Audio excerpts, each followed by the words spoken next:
आई एगो अगला गीत से जोड़त तनी एकरा बाद देखी के आवता।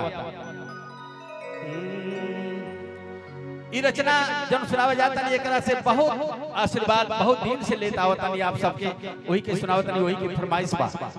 रचना स्वर्गीय भोलानाथ गहमरी जी के लिखल उनका कलम से ही बात बा।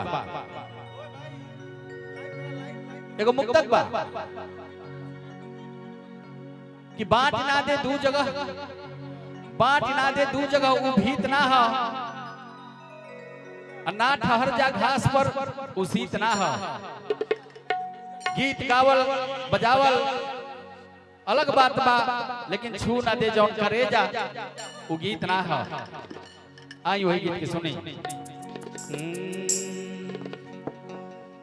ये गीत में भाव बा भगवान के खोजता अपन अपन खोज बा प्रेमी प्रेमिका के ऐसे जीव ब्रह्म से पूछा था कैसे कोने खुतवा में लुकैलू आहिरे बालम चिरई आहिरे बालम चिरई आहिरे बालम चिरई आहिरे बालम चिरई कोने खुतवा में लुकैलू आहिरे बालम चिरई आहिरे बालम चिरई आहिरे बालम चिरई आहिरे बालम चिरई।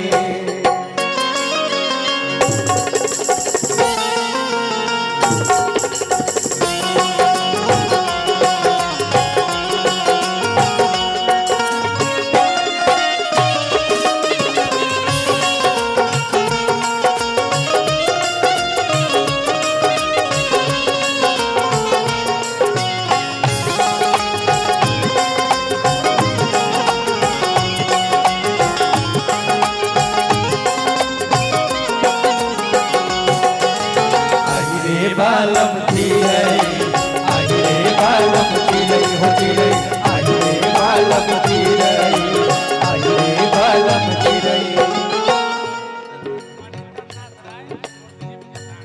ये देखिए आशीर्वाद के कड़ी में आदरणीय मुनिंदर नाथ राय प्रधान जी मुर्तजीपुर आपके तरफ से 501 रुपया के आशीर्वाद मिलल।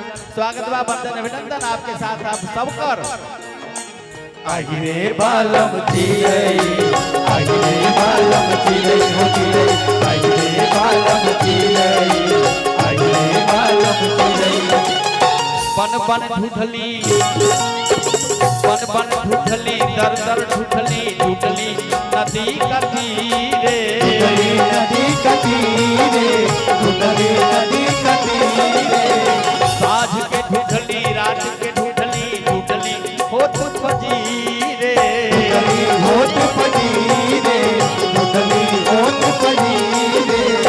जन में ढूढ़ली मन में ढूढ़ली बीच बाजारे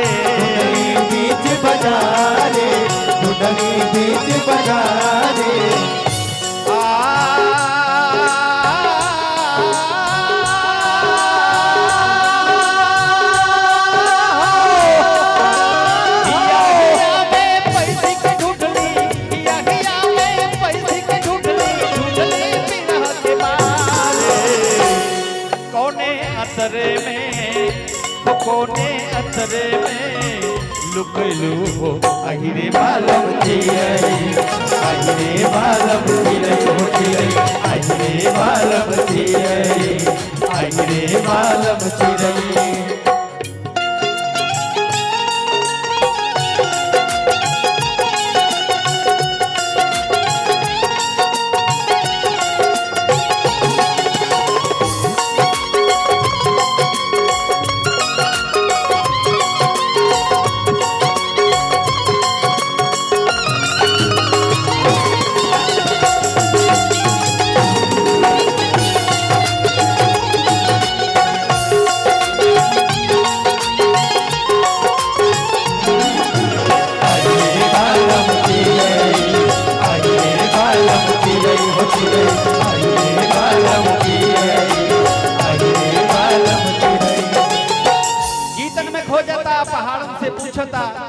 कहता कि देखेला है हमारा प्रीतम के कैसे गीत के हम हर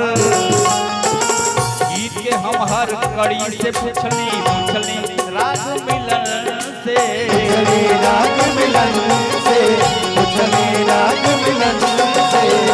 मत छंद लय ताल से पूछली सुर का मन से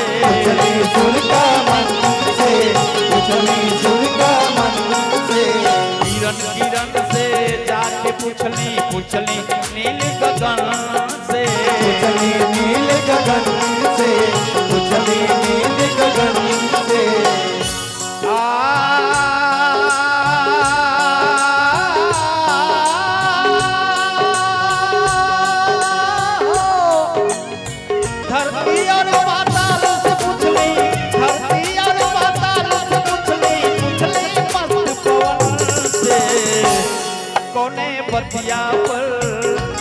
कोने बतिया पर कोहलू हो अरे बालम तेरे अरे बालम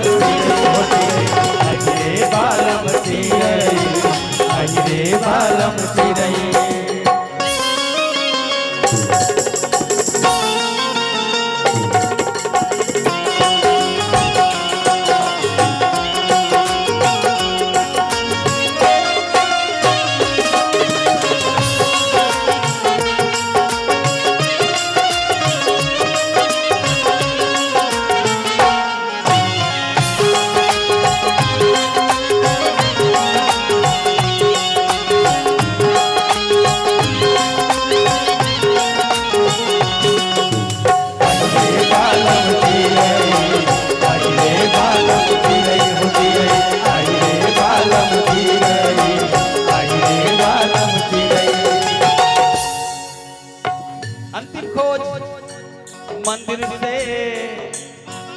मंदिर से मस्जिद तक देखनी गिरजा से गुरुद्वारा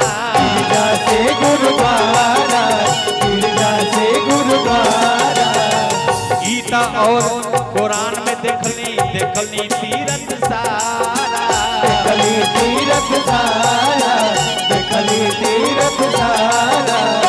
पंडित से मुल्ला तक देखनी घरे कसाई घरे कसाई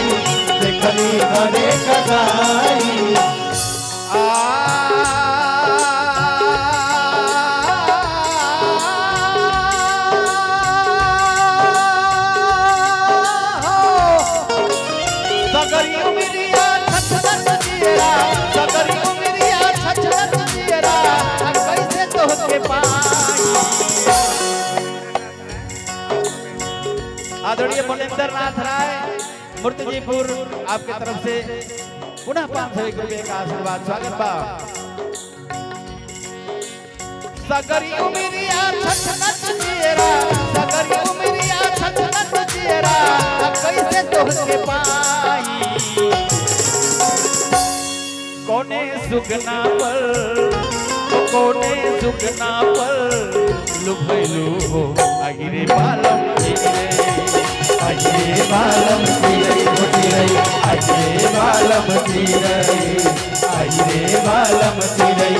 कोने खुतवा में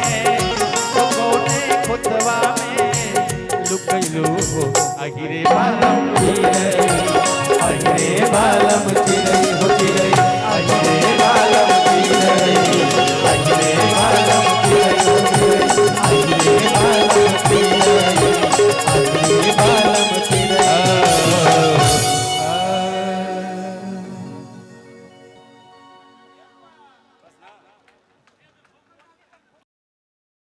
इस धरती पर प्रियंका तिवारी को सम्मान, प्रियंका तिवारी का Sarju Rai memorial PG college में सम्मान हो रहा है। बहुत बहुत धन्यवाद। मेमेंटो दीजिए और सर के द्वारा Sarju Rai memorial PG college Latthudi Gandhinagar Ghazipur ये शानदार सा मेमेंटो देकर के अब बहुत बहुत धन्यवाद सर। आइए प्रियंका सर। मैं इस मंच पे हमारे गाजीपुर के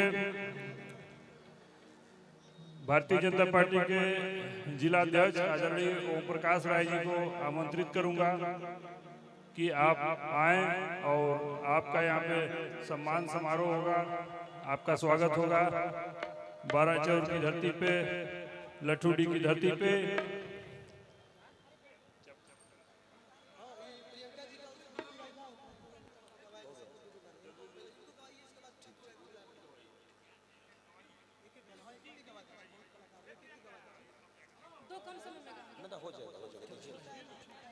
चलो जी।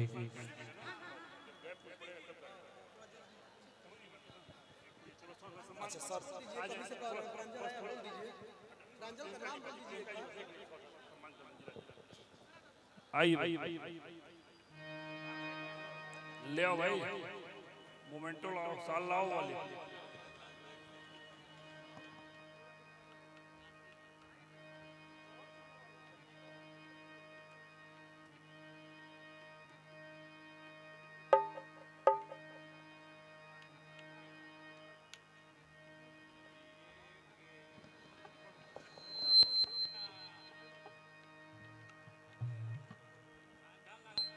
हेलो, आदरणीय श्रीमान हिमांशु राय जी के द्वारा हमारे अभिभावक को सम्मान किया जा रहा है, अंग वस्त्र और एक ऐसे अभिभावक जो गाय गंगा गायत्री को बचाने का संकल्प अपने जीवन में उतारा है, वैसे हमारे अभिभावक को बड़े ही भाव के साथ सम्मान किया जा रहा है।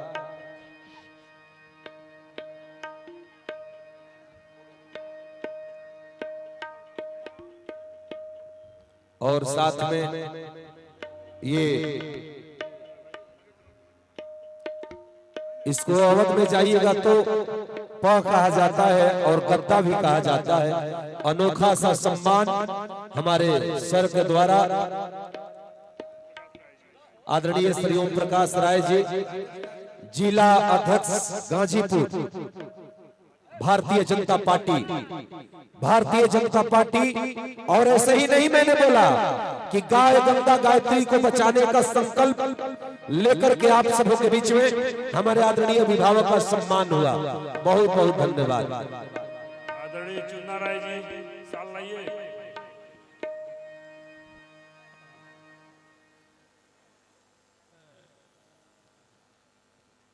एक साल दीजिए ना,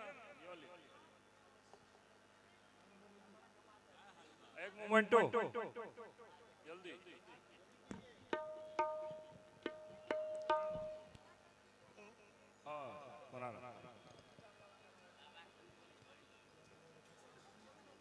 गार्जियन आदरणीय श्री चुन्ना राय जी का सम्मान श्रीमान हिमांशु राय जी के द्वारा सॉल और Sarju Rai memorial PG college के इस मोमेंटो के साथ सम्मान दिया जा रहा है।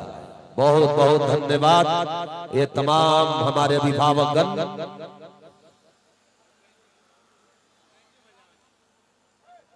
जो मुझे चाहते हैं, हाँ तो जब उठाइए ले बड़ो ते के पर बोलिए दो, प्रेम से बोलिए सच्चे दरबार की, सच्चे दरबार की। जे हाथ उठैले बा ओकरा सुंदर सुंदर मेहरारू मिली, आ जे नइखे उठैले ओकरा मौगी छोड़ के भाग जाई। लेकिन आई कलाकार बहुत ज्यादा बा, लोग बोलब कम, और जब जयकारा लागिए गइल बा तब लोग गीत से शुरू कर चाहत हो। आई कहे के बा कैसे कि हमनी के प्यार जा अरे गोइल सनेसा,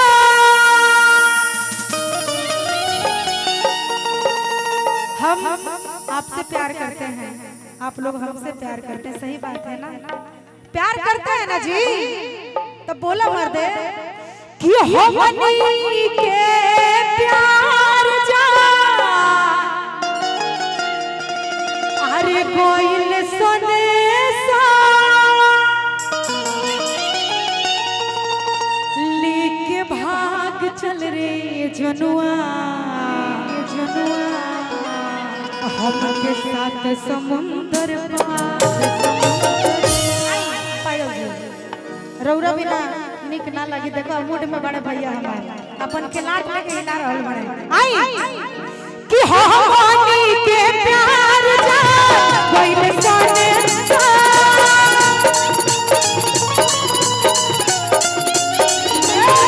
हमनी के प्यार जा कोइले सोने हाय हाय हाय हाय हाय हाय तो यही में कहे का चलो लेके भाग चले रे जनुआ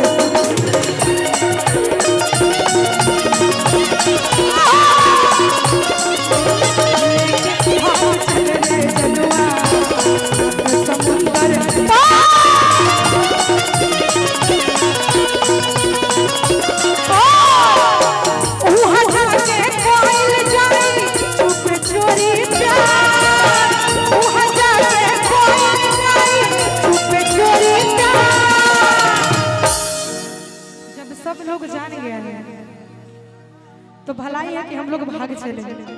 कुछ इधर के भाई हमारे देख रहे हैं, मैं चाहूंगी इनके लिए लेके भाग चल रे सुनवा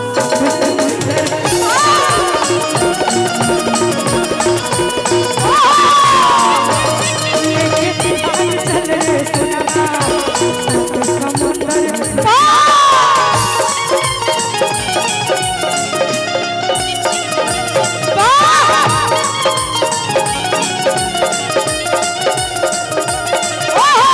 समुंदर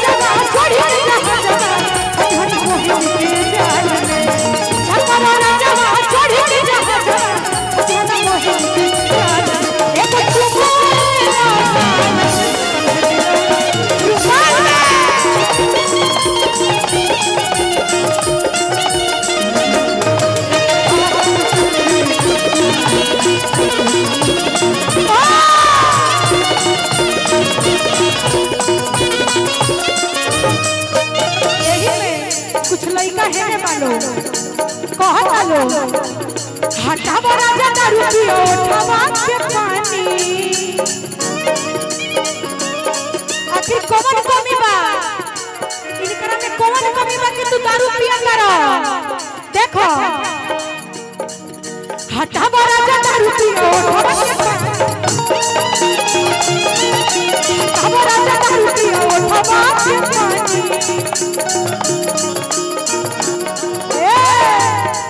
कि हटावा राजा दारू पियो उठावा के पानी पायल जी आइए आइए हटावा राजा दारू पियो उठावा के पानी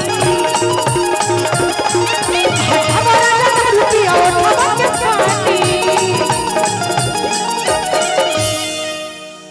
कि छोड़ो राजा गाजा छोड़ो राजा गाजा छोड़ो छोड़ो हेने हेने हो ध्यान देवे के बा कहे के बा कि छोड़ो राजा गाजा हमारा लेके भाग चले जनुआ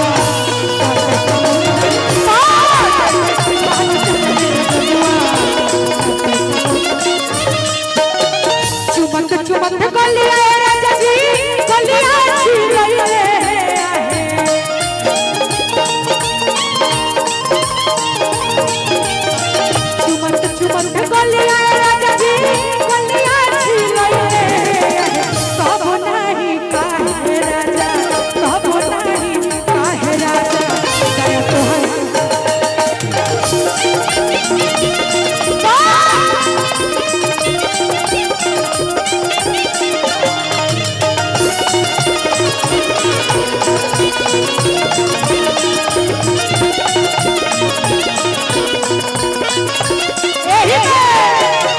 जब लइका इनकरा के देखत रहे सो तो कहत रहे सो कि उड़े वाला पैराशूट लागेलू पैगनी पहनले बड़ी ऐसे उड़े वाला पैराशूट लागेलू काला सूट में क्यों लागेलू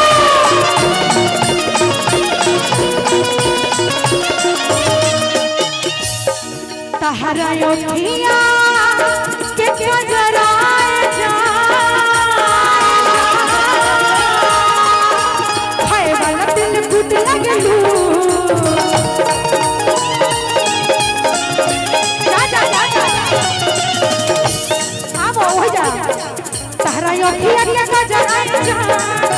ओढ़े वाला पैराशूट लगलू कि ओढ़े वाला पैराशूट लगलू पैराशूट में क्यूट लग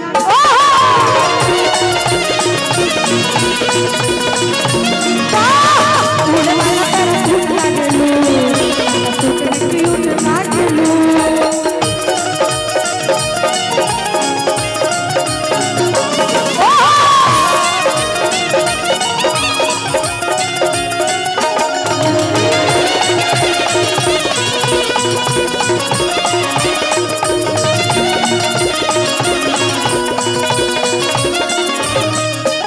कुछ लड़का खाती कहे के बा सुनाता कि ये सैया बाड़ा तू लहरी हो बच्चा बच्चा कइला पलंगरी हो ये सैया बाड़ा तू लहरी हो बच्चा बच्चा कइला पलंगरी हो उहके कइले सिकवा जितना कोरो बोलनी उहके कइले सिकवा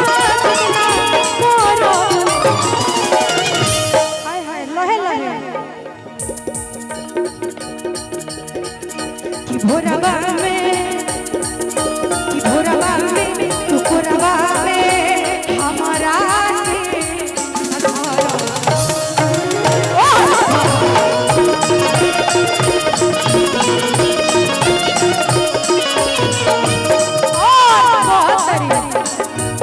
कि हट करिया दो अरे राजा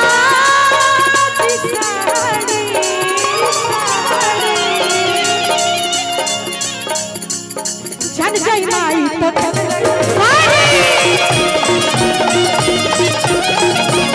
हट करिया तो राजा जी साड़ी जन जय माई तो देखी देखिया जनी भरा बोलनी देखी देखिया जनी भरा बोलनी चली कि भोरवा में कि कोरवा में कि भोरवा में कि कोरवा में हमारा के न भरा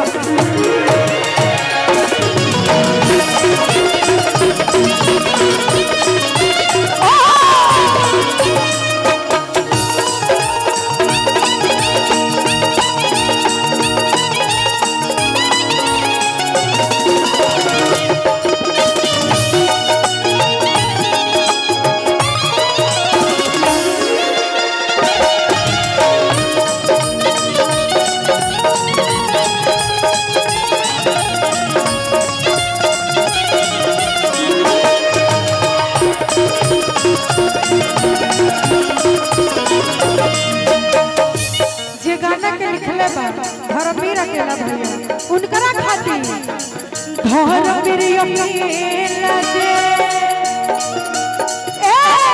घर चली तो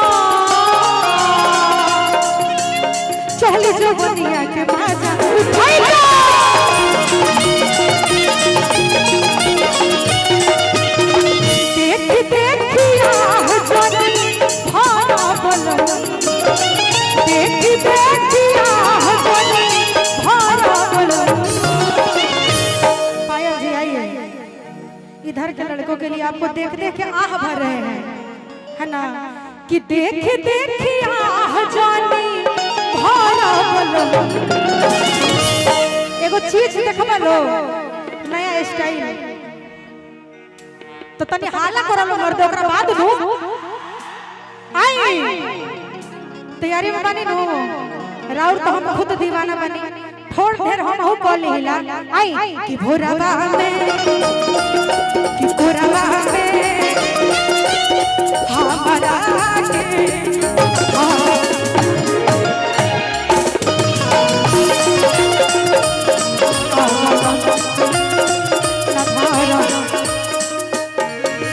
के उधर उधर उधर का लोग देख लिया इधर के कुछ लड़के दिखाई दिया था जी? नहीं ना जी सर, हमारे हिमांशु सर की तरफ से पुरस्कार है और इनके लिए मैं बस इतना ही कहना चाहूंगी कि झुकी हो जानी रुकी हो जानी। हिमांशु भैया हम चाहेंगे 2 सेकंड आप आ जाइए। अरे टूटी हो ना हिमांशु भैया, एक कलाकार ज्यादा कुछ तो नहीं दे सकता है, लेकिन बस मन की भावना है हमारे लिए, हमारे हिमांशु भैया के लिए कि रुकी हो जानी झुकी हो जानी। अरे टूटी हो ना हिमांशु भैया, छात्र ला लड़ी हो लड़ैया हिमांशु भैया।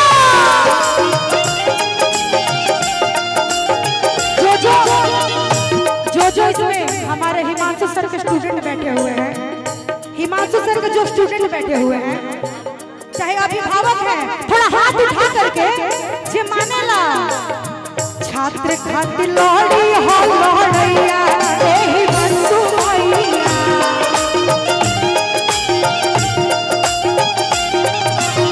समाज खातिर लड़ी हो लड़ैया हिमांशु भैया।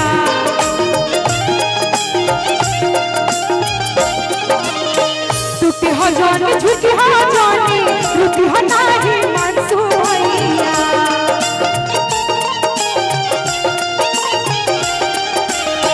टूटी हो जानी झुकी हो जानी, रुकी हो ना हिमांशु। सर ये हम नहीं कह रहे हैं, ये सारे छात्र अभिभावक जो आपके हैं ना, वो कह रहे हैं कि छात्र खातिर लड़ी हो लड़ैया हिमांशु भैया।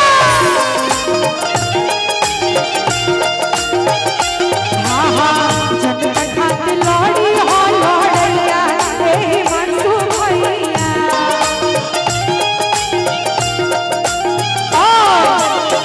गरीब के सहारा सहारा युवा दिल के, जात पत न जानत सबसे रहत की तमील के।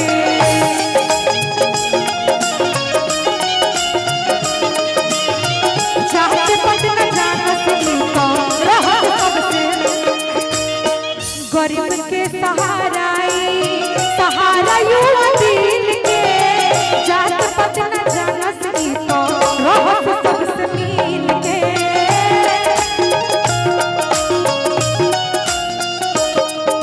एगो बड़ी सुंदर भाव आवता, टूटी हो जानी झुकी हो जानी, टूटी हो जानी झुकी हो जानी, रुकी हो ना हिमांशु भैया।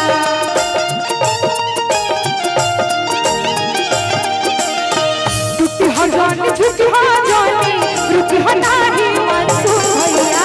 जनता ला लड़ी हो लड़ैया हिमांशु भैया। जनता ला लड़ी हो लड़ैया हिमांशु भैया। जनता ला लड़ी हो लड़ैया हिमांशु भैया। जनता ला लड़ी हो लड़ैया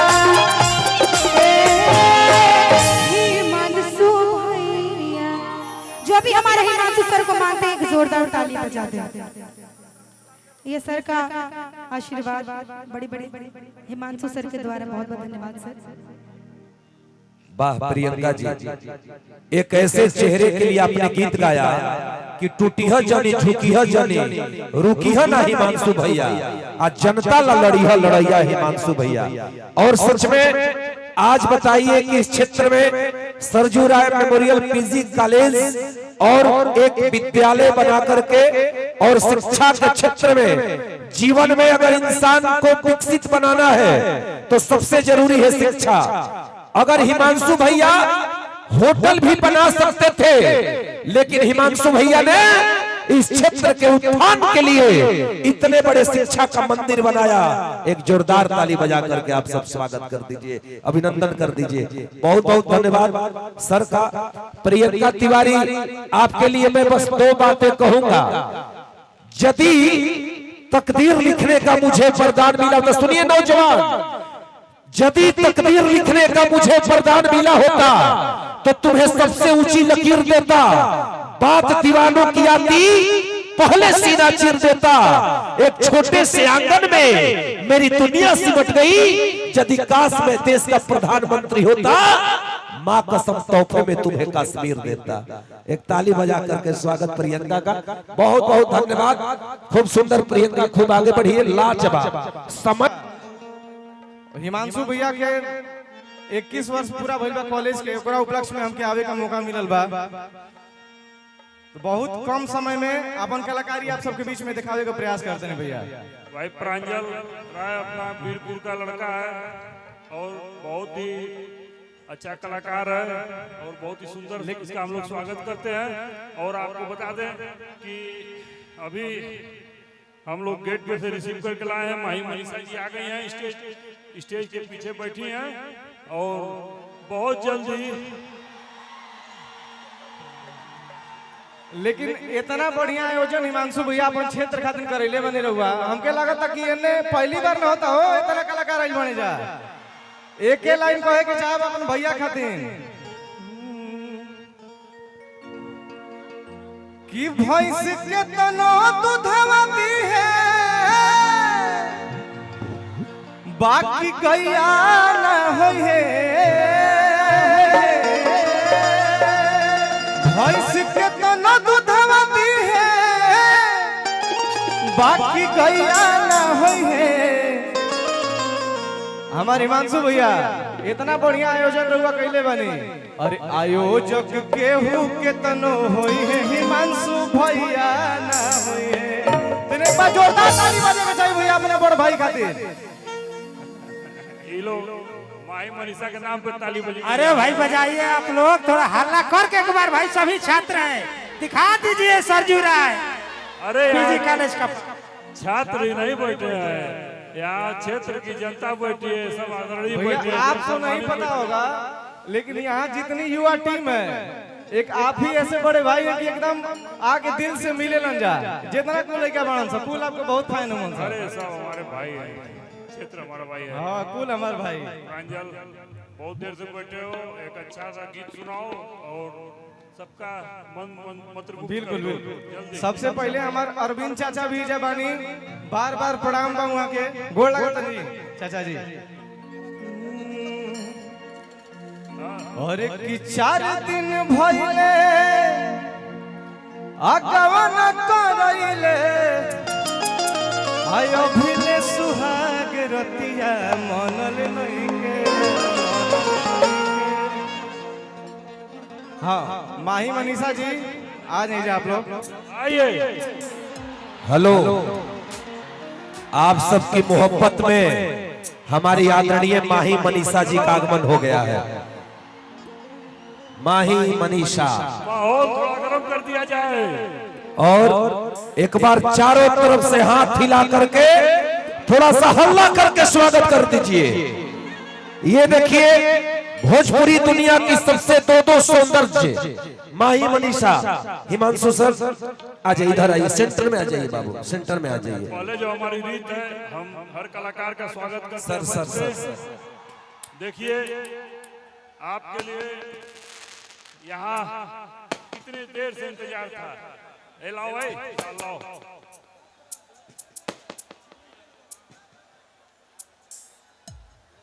प्रांजल, आपने कहा कि ये कार्यक्रम हुआ है, आपको मैं बता दूं, अगर ये कार्यक्रम तो अब सफल है ही, इस क्षेत्र को मैं बताना चाहता हूं, बहुत जल्दी अगले साल फिर पवन सिंह और खेसारी को उतारा जाएगा, एक मंच पे उतारा जाएगा। ये हमारा वादा है आपसे। बस श्रीमान हिमांशु राय जी के द्वारा हमारी दो दोस्त और भोजपुरी की सुपरस्टार कलाकार माही मनीषा, बड़ी विनम्र कलाकार है ये लोग, देश दुनिया में इनकी तुति बोल रही है आज। और इतनी शानदार कलाकार हमारी माही मनीषा जी, जरा पाने की चाहत में बहुत कुछ छूट जाता है। आपके पास आता हूँ जबाना रूठ जाता है। श्रीमान हिमांशु राय सर के द्वारा ये अनोखा सा सम्मान हमारी आदरणीय माही मनीषा जी को और साथ में हमारे दुलरुआ भाई को एक साथ सम्मान हो रहा है। बहुत बहुत धन्यवाद। एक जोरदार तनी थप्पड़ी बजा के स्वागत कर दीजा। बहुत बहुत धन्यवाद, बहुत बहुत धन्यवाद। अब जैसा कि हिमांशु राय भैया ने कहा, माही मनीषा मैं बता दूं, ये शिक्षा के इतने बड़े पुजारी और इतने शिक्षा के बड़े मंदिर बनवाए, कलाकार से ऐसे व्यक्तित्व को कितना प्रेम है साहब। कलाकार के प्रति दिल में प्यार देखिए, अपने विद्यार्थी के प्रति देखिए। और हिमांशु भैया ने कहा यदि सब कुछ शानदार रहा तो इसी मंच पे पावर स्टार पवन सिंह और ट्रेंडिंग स्टार खेसारी भी आएंगे। और हमारे इस कार्यक्रम को आप सब सफल बनाइए। आइए हमारे सरदार प्रांजल बाबू का गीत हो। माही मनीषा जी, अरे हमारी दो अच्छी कलाकार आ जाइए बाबू, साथी में हमें ना। चलिए चलिए, बहुत बहुत धन्यवाद दोनों लोग का। लाइए शॉल, लाइए शॉल, लाइए। सानिया है, एक मिर्जा है क्या? चलिए बहुत बहुत धन्यवाद।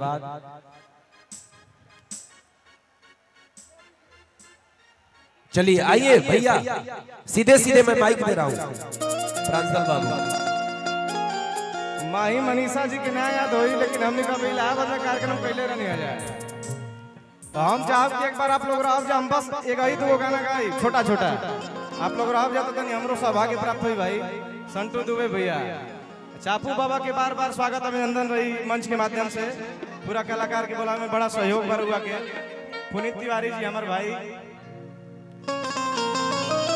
कि हम राख दिन जकरा हम पुनीत तिवारी आप सब लोग के प्रणाम करतरी, आशीर्वाद दे दे जा। हम और प्रांजल राय दोनों जना 80 घाट से वीडियो बनाई रहे, बड़ा मजा आवेला और बहुत प्यारा आशीर्वाद मिला था। ऐसे ही प्यारा आशीर्वाद ले आप लोग के। बस गाना गावे नहीं किया, गाना सुने बड़ी बड़ा मजा होता। जय हो। आज बर्थडे भी बा, happy birthday to you Vicky भैया। हम चाह नृत्यांगना लोग एक दो लोग आज यहाँ जाते बड़ा बढ़िया रहे कि हम राख देने जे करा पे पाका हमारे होई आइला का रहे केहू के जान धमाका हमारे होई। अच्छा लगा तो नहीं जाके पोगे देखा तो एक ही चीज याद होता कि धक के हम के कोरवा हो तू थोरवा धइलो ए राजा। तने हेनियो जोश देखाबो कि धक के हम के कोरवा हो तू थोरवा धइलो ए राजा। अब के डांस ना देखेला से तो लोग के आप लोग के हम देखावत नहीं हुआ भाई जब बैठल बने सब।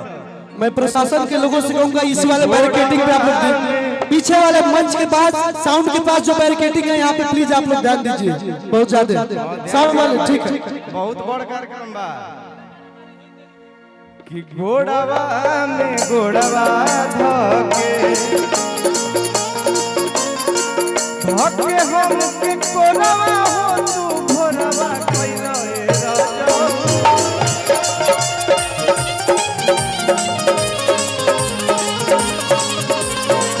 धके हम के कोरवा हो तू घोड़ावा कइलो ए राजा।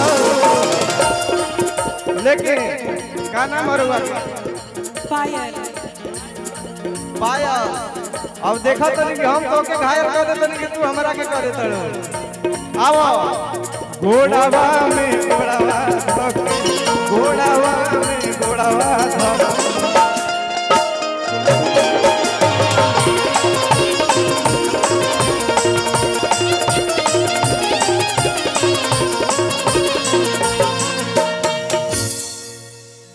अच्छा लगा था ना जी कि धके हम के कोरवा हो तू घोरवा कइलो ए राजा। गोड़ में गोड़ धके गोड़वा में गोड़वा गोड़वा में गोड़वा गोड़वा कइला ये गोड़वा कइला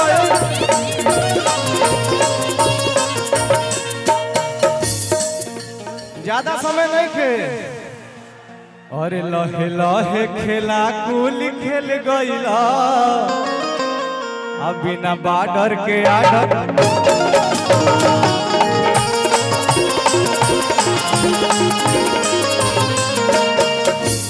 तनी अच्छा लगता हाला करा जा मर्दे ऋषभ भैया अरे लहे लहे खेला कुल खेल गइला अब बिना बॉर्डर के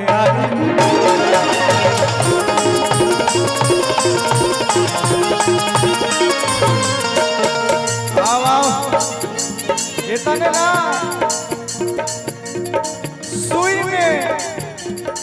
सुई में डाली के डोरवा हो तू फिलोरवा भइलो ए राजा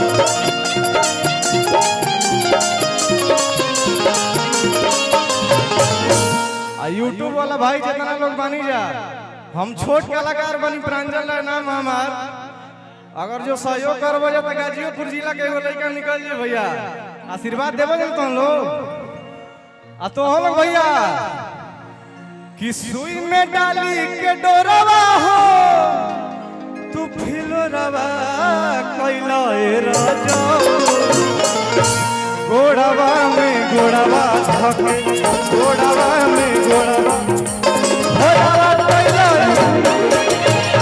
गोड़वा में गोड़वा कइला रे राजा तो भैया लेकिन अभय बाबा प्रणाम बा जितना म्यूजिक पर जितना लोग बानी साज बाज पे समय कम बा लेकिन जब से ही हमके ब्लॉक कइले बिया फेसबुक इंस्टाग्राम पर तो ब्लॉक कर देले बड़ो हमर जान अब काल देखनी है राती में जब 4 बजल है भोर में व्हाट्सएप पर ब्लॉक कर देले बिया अरे कि फोनवा उठावा अरे ता बतावा अतहरा पर है जदी हा तो तू कहे कइले रे बाड़ो अरे व्हाट्सएप पे नंबर बोला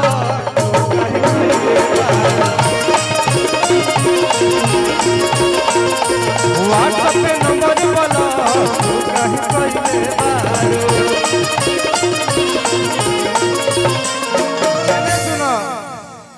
आजकल T20 के जमाना चला था भैया अबे भाई आपके वो गाना कइले बा कि झुमका पहिलवलो पूरा अरे गाजीपुर जिला वाए गोरिया कि झुमका पहिलवलो पूरा एने वो आ जिला वाए अच्छा निर्भय भैया राजापुर की तरफ से बार बार स्वागत अभिनंदन बा हजारों हजार के पुरस्कार बा भाई झुमका इतना बढ़िया पहनले बड़ी भैया कि झुमका पहिलवलो पूरा अरे जिला वाए गोरिया तो तोहर पातर कमरिया लेके भागल दिलावाए गोरिया तोहर पातर कमरिया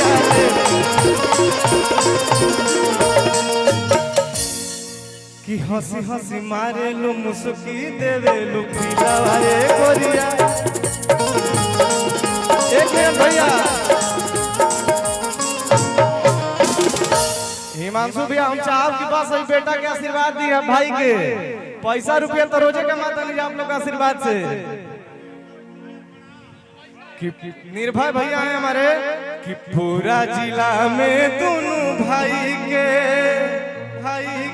80 घाट से गाना वायरल रहेगो बार बार स्वागत है दू को भाई खातिर कि पूरा जिला में दोनों भाई के अन्ना मामा के हालाबा अक्के करा में दम बाजे हाथ लगा दी जबल भाई हमर खड़ा बा बाजे हाथ लगा दी जबल भाई व्हाट्सएप पे नंबर बोला तू काहे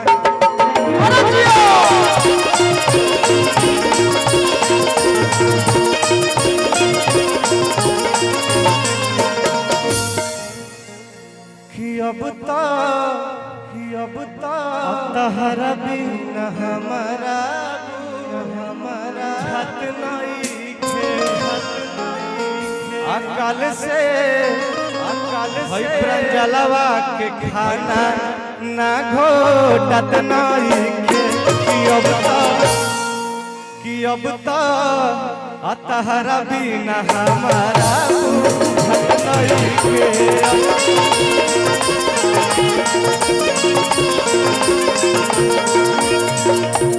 कल से रंजल के खाना तो घोटत नहीं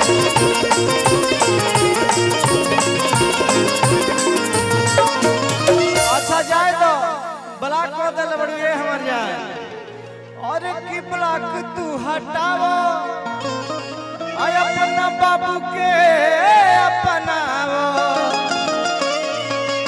आना तो जिंदगी भइल बनर तू काहे कइले बाड़ो अब बाबा अब व्हाट्सएप पे नंबर वाला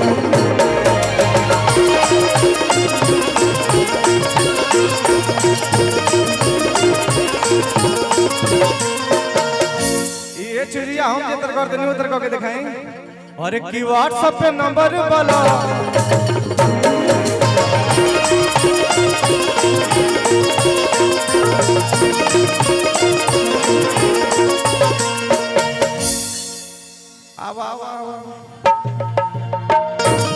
सुना सुना सुना अरे चले लूटा गरिया तो नदी बीच नैया हिलोर यो होए के चाहिए ना भैया तनी हाला कर बजा तब ना मजा आई अरे चले लूटा गरिया तो नदी बीच नैया हिलोर मार कढ़िया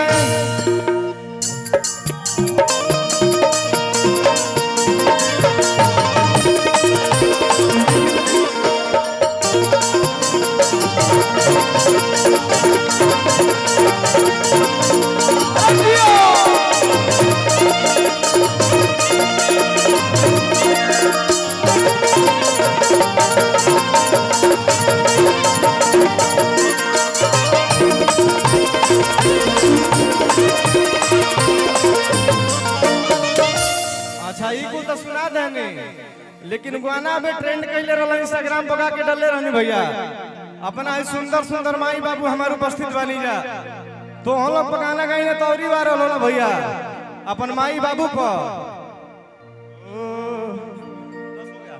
इलाज का ना कि बार बार मिल जाई धन दौलत रुपया पैसा तक केहू कमा लेता अरविंद चाचा जी स्पेशली आपके सुनाओ तनी गाना कि बार बार मिल जाई अरे धन दौलतिया दोबारा न मिली होई माई बाबू के सूरतिया दोबारा न मिली माई बाबू के सूरतिया बार बार मिल जाई बार बार मिल जाई धन दौलतिया दोबारा न मिली माई बाबू के सूरतिया दोबारा न मिली माई बाबू के सूरतिया दोबारा न मिली कि माई बिछौना होई बाबू हमें चादर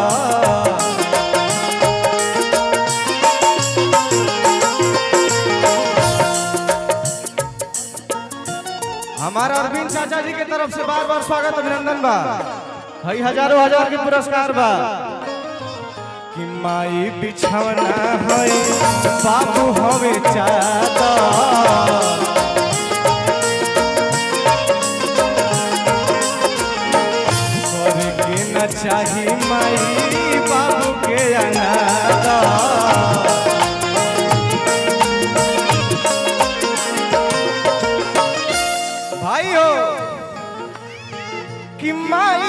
बिछवना होई बाबू हमें चाहता करे के न चाही माई बाबू के अनाथ काहे भैया दूधवा पिया के से चले हो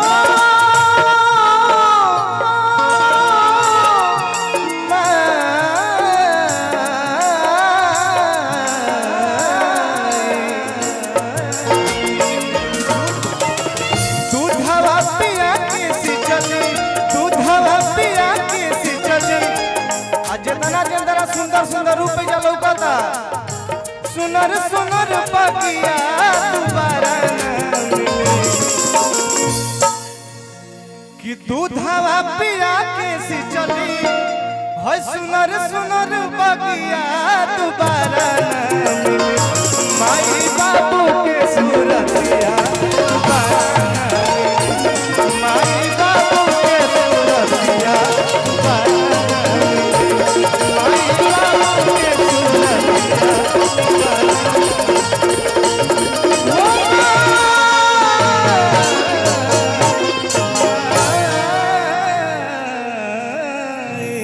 एक बार अच्छा लगा लो तो चारों तरफ से 45 बजा के बेटा के आशीर्वाद दे दीजा।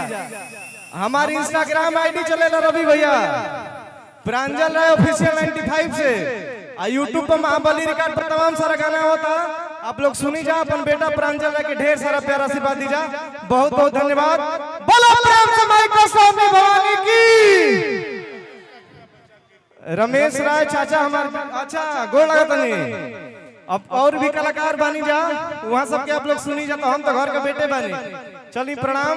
रमेश चाचा हमारे गांव से बानी वहाँ की तरफ से हजारों हजार के पुरस्कार बार स्वागत अभिनंदन रहे। बहुत बहुत धन्यवाद विक्की भैया और पूरा टीम जे भी मंच पर उपस्थित था पायल जी और पूरा टेंगारी भैया अभय बाबा पवन भैया उपेंद्र भैया और भैया प्रणाम बा सबके धन्यवाद। रितु राय जी के लिए भी ताली बजा करके स्वागत करिए। श्रीमान हिमांशु भैया सम्मानित करिए।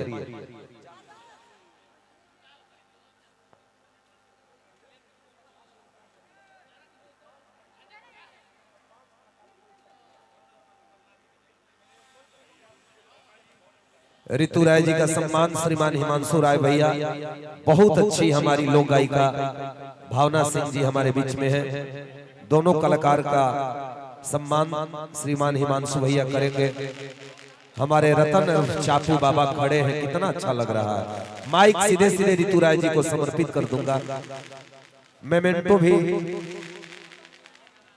और अभी हम सबों के बीच में भोजपुरी जगत के सुपरस्टार गायक धोती कुर्ता पहन करके जब वो कलाकार गाता है तो आज पूरा भोजपुरियांचल मोहब्बत करता है। गोलू राजा भी आपके इस पीजी कॉलेज में आ गए हैं। गोलू राजा का भी बहुत बहुत स्वागत अभिनंदन है।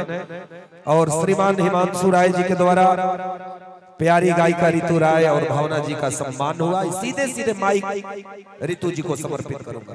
आप सबको बताते हो बहुत खुशी हो रही है कि गोलू भी आ गए हैं, गोलू राजा आ गए हैं। गोलू राजा भी और चंदन यादव सब लोग आ गए हैं और बैठे हुए हैं। अब रितु राय जी का कार्यक्रम होगा और क्या होगा? दोनों कलाकार को साथ में गवा देता हूँ। तब तो बहुत अच्छा हो जाएगा। भावना और रितु दोनों को साथ में गवा देता हूँ। वाह क्या प्यार है, गले मिलिए दोनों लोग। वाह चलिए एक माइक पकड़िए भावना जी और एक माइक पकड़िए हमारी रितु बाबा। धन्यवाद। चलिए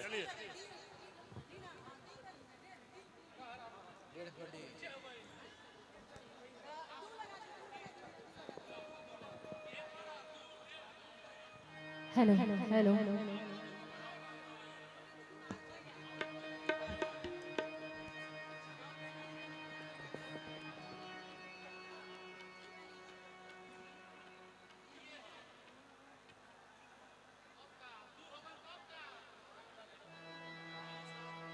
हेलो हेलो हेलो हेलो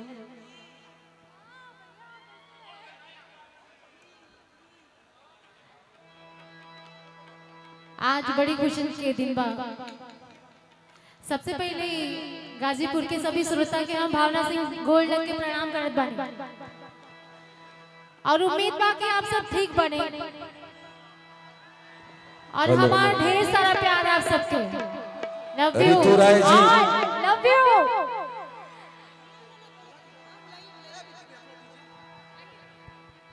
लकी भाई माही मनीषा जी के मैनेजर लकी भाई माही मनीषा जी को भी लेके आइए मंच पर। गर्दा एकदम और साथ है ऋतु जी के कोनो केहू के सबके सब खुश बात है। माही मनीषा जी को लेके आइए। कॉलेज के वार्षिकोत्सव इस सैलाब गाजीपुर के धरती पे जनता जनार्दन के है ना। हिमांशु राय भैया भी ना एक बार दोनों हाथ उठे के चाहिए। और एक बार आई सबसे पहले यहाँ जे भी उपस्थित बा, आज पहला बार हम अपना गाजीपुर जिला में इतना भव्य कार्यक्रम में उपस्थित भइल बानी, तो सबके बार बार प्रणाम स्वागत अभिनंदन वंदन करतनी और बहुत बहुत धन्यवाद दिहल चाहब हिमांशु भैया के जे इतना सुंदर कार्यक्रम हमनी के क्षेत्र में करौनी और इतना पूरा कलाकार के बोलौनी, तो ढेर सारा धन्यवाद बा। और ज्यादा बहुत सारा कलाकार लोग बानी जा, आप लोग सबसे सुनी जा, हमनी के तो आप लोग के घर के आप लोग के क्षेत्र के बानी जा, तो आई ज्यादा समय ना लेनी लेकिन हमनी के डबल समय बा। बिल्कुल 10 मिनट हमारे 10 मिनट आपके 20 मिनट का समय और बहुत कलाकार हैं, बहुत प्यारे प्यारे आप सभी को सुनेंगे। लेकिन आइए उससे पहले देखिए कहल जाला ऋतु जी इस समय सोना बड़ा महंगा भइल बा। अच्छा इतना लोग यहाँ पे बाड़े, हम चाहब कि हमहू के झुमका नथिया खरीद देवे और तहू के खरीद देवे। इसको भी थोड़ा सा बना के रखिए। राह चलीला तटो के ला सोनार सैया जी कि राह चलीला तटो के ला सोनार सैया जी काहे नथिया गढ़वला उधार सैया जी काहे नथिया गढ़वला उधार सैया जी राह चलीला तटो के ला सोनार सैया जी राह चलीला तटो के ला सोनार सैया जी काहे नथिया गढ़वला उधार सैया जी काहे नथिया गढ़वला उधार सैया जी।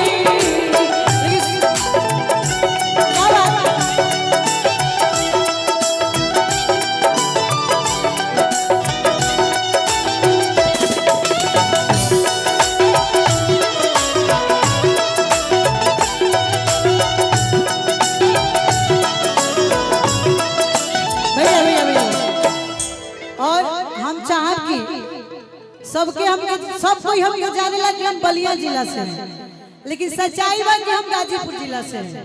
जन्मभूमि हमार गाजीपुर बा और बस कुछ देर पर हमार गांव बा। तो एगो बड़ी प्यारा सा हमार गाना आवे वाला बा, बलिया के लड़की रंगदार। लेकिन आज हम अपना जिला में आइल बानी तो हम अपना जिला खातिर गा दी कैसे भैया कि अरे गाजीपुर के लड़की के अरे फेरा में चली पड़ी हो। कुछ कलाकार हमने के बुझलन जा कि हमने के माने बलिया गाजीपुर से बानी तो बड़ी कमजोर बनी जा, लेकिन हमने के जितना शांति रहिला जा उतना शांति होई जा ना। तो कहे के बा कि गाजीपुर के लड़की के अरे फेरा में चली पड़ी हो। आ काहे कि गाजीपुर के लड़की रानादार भैया कि गाजीपुर के लड़की रानादार आ गोली मार दी है।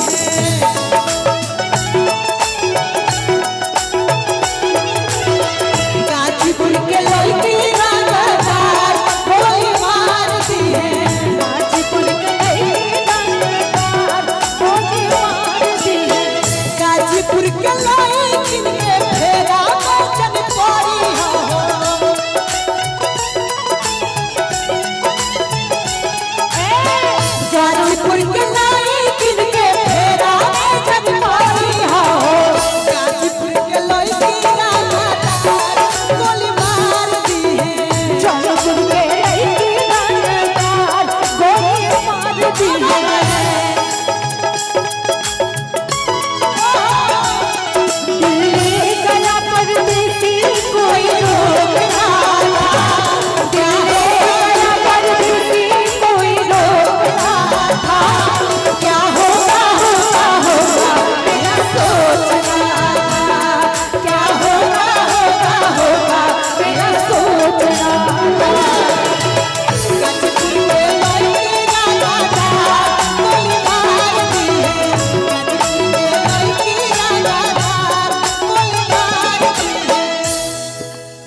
लइका नियन सूत जाला कोरा में।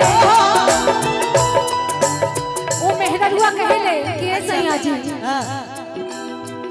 हो सैया लइका नियन सूत जाला कोरा में।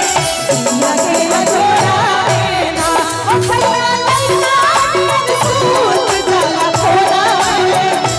लगे जोड़ा में ना काहे नदिया लड़ावा सैया जी काहे नदिया लड़ावा। आ देखी वो कहेले मेहररुआ चली चाहे रहिया भागे चली चाहे गोली चली चाहे रहिया भागे चली चाहे गोली काहे नाती है आवा कोली।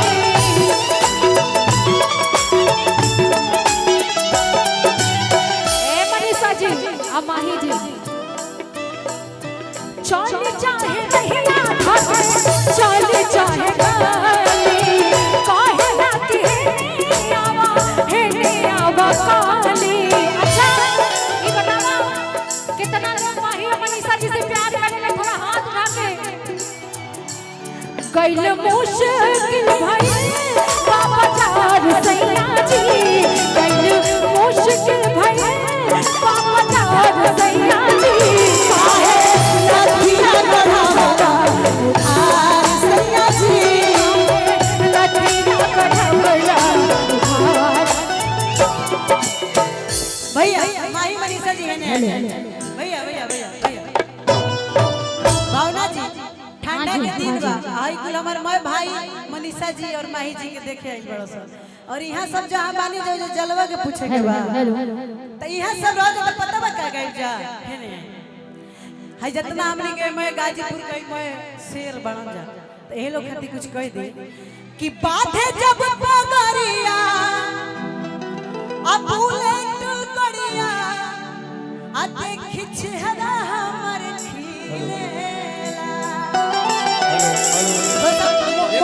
मॉनिटर में बढ़ाइए ना इसको। ये बैरिकेडिंग को पहले रोकने तो ये बैरिकेडिंग टूटेगा सारा सिस्टम रद्द हो जाएगा। ये बैरिकेडिंग का प्रशासन के लोग कहाँ हैं? बैरिकेडिंग को रोकने को सारा बैरिकेडिंग टूट गया कार्यक्रम सारा बेकार हो जाएगा। हेलो नहीं आराम से हो आराम से रुकिए। इतना प्यारा सा व्यवस्था सर गड़बड़ाए ना आराम से आप लोग खड़े रहिए बार बोलने दीजिए ना। अच्छा सब भाई ये लोग संभाल लेंगे लोग जाने कहे के दीजिए। बाद आराम से खड़े रहिए बस आराम से। थैंक यू देखिए 1-2 घंटे का और कार्यक्रम है। आप अगर सफल बना देंगे तो गाजीपुर के इतिहास में ये कार्यक्रम का झंडा लहर जाएगा। तो आप आराम से खड़े रहिए। ए सिपाही जी छोड़ दीजिए ना आराम से। आइए कहना है भैया लोग थोड़ा सा मार्केटिंग छोड़ आओ कि बात है जब पगरिया अब बुलेट कड़िया आ देख चेहरा हमर खिलेला आ काहे खिलेला कि पोतरे बोलमुआ के पोतरे कमरिया। अच्छा अरे पोतरे कमर से मजा मिलेला।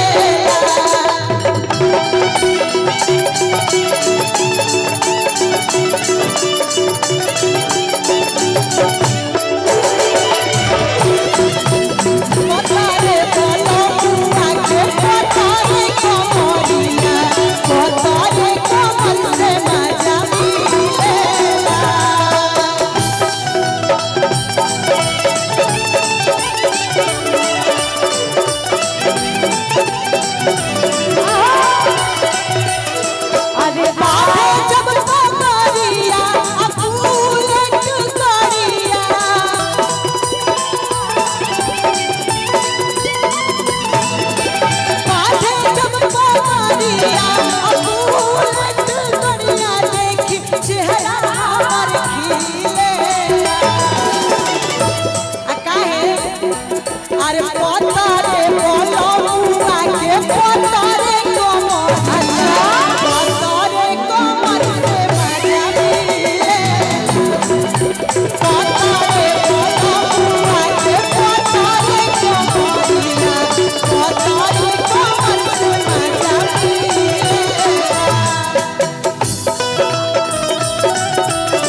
मान जानी जान तू हमारा हो अभी से अपन रोहन सुधारा हो अरे तोने को न लागे तोहरा लाज रजऊ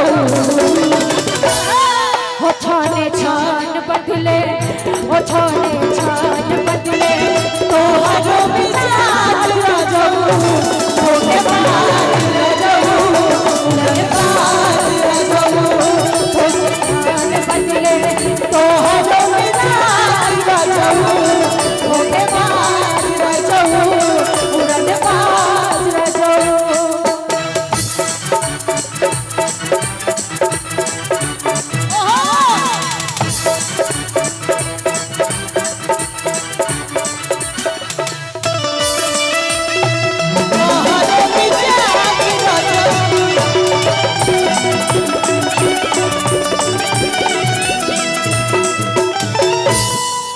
हेलो, देखिए एक मैं आग्रह कर रहा हूँ सिंगार के न लावेला अरे सिलवट चूड़िया होरे लुए जा सिलवट चूड़िया होरे लुए जा अपना राजा जी के दिलवा का होरे लुए जा अपना राजा जी के दिलवा का होरे लुए जा ओ राजा पहिले नियन नहीं मानला राजा पहिले नियन नहीं मानला हेज के गैर लेखा जानला अपने हर के गैर लेखा जानला अपन भाई बाटे रहुरा का प्यार में अच्छी जी कहू सिंगार के न लावेला आज सिलवट चूड़िया होरे लुए जा सिलवट चूड़िया होरे लुए जा तो अपना राजा जी के दिलवा का होरे लुए जा अपना राजा जी के दिलवा का होरे लुए जा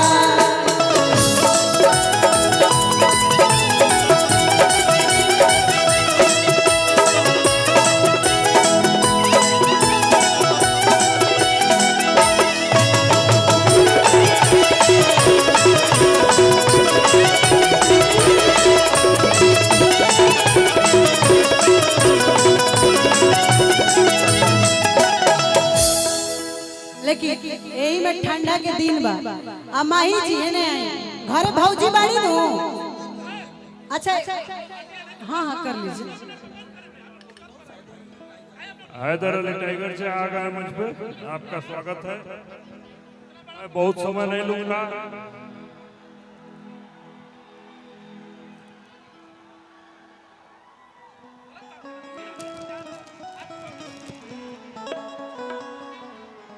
बहुत बहुत स्वागत है आपका इस मंच पे। ढेर सारी शुभकामनाएं हैं। ठीक ठीक ठीक ऋतु जी चल। और कहे के बाद हाई पुलिस प्रशासन सरकार का करी जानते हैं ये किसके लिए गाना है? हम हिमांशु भैया हिमांशु भैया इधर आ जाइए भैया। हिमांशु भैया थोड़ा सा इधर आ जाइए। आपके लिए कहना है एक लाइन आपके लिए कि हाई पुलिस प्रशासन सरकार का करी हमर भैया रंगदार ताजवार का करी हमर भैया रंगदार ताजवार का करी हाय पुलिस प्रशासन सरकार का करी हाई पुलिस प्रशासन सरकार का करी। भैया हमारे भैया रंगदार नहीं है, हमारे भैया दिलदार हैं। हाँ बिल्कुल हमारे भैया दिलदार ताजवार का करी भैया दिलदार ताजवार का करी। यही में हम कह कि घर घर के जनुआ हमारे हवे भैया भैया बाबा पानी उनके नाम दी के में दाम बाजे कोना खीसे जान जाए भैया बाबा पानी उनके नाम दी सोहब ना हो के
कर दिया जाए, ऐसे कि बहुत सारा कलाकार लोग बा जी बहुत कलाकार बड़े हमने के अपना क्षेत्र में बस अपने के अपन चेहरा दिखावे आए रहे। बिल्कुल पता है भैया को पता है आपे नहीं खे जाना।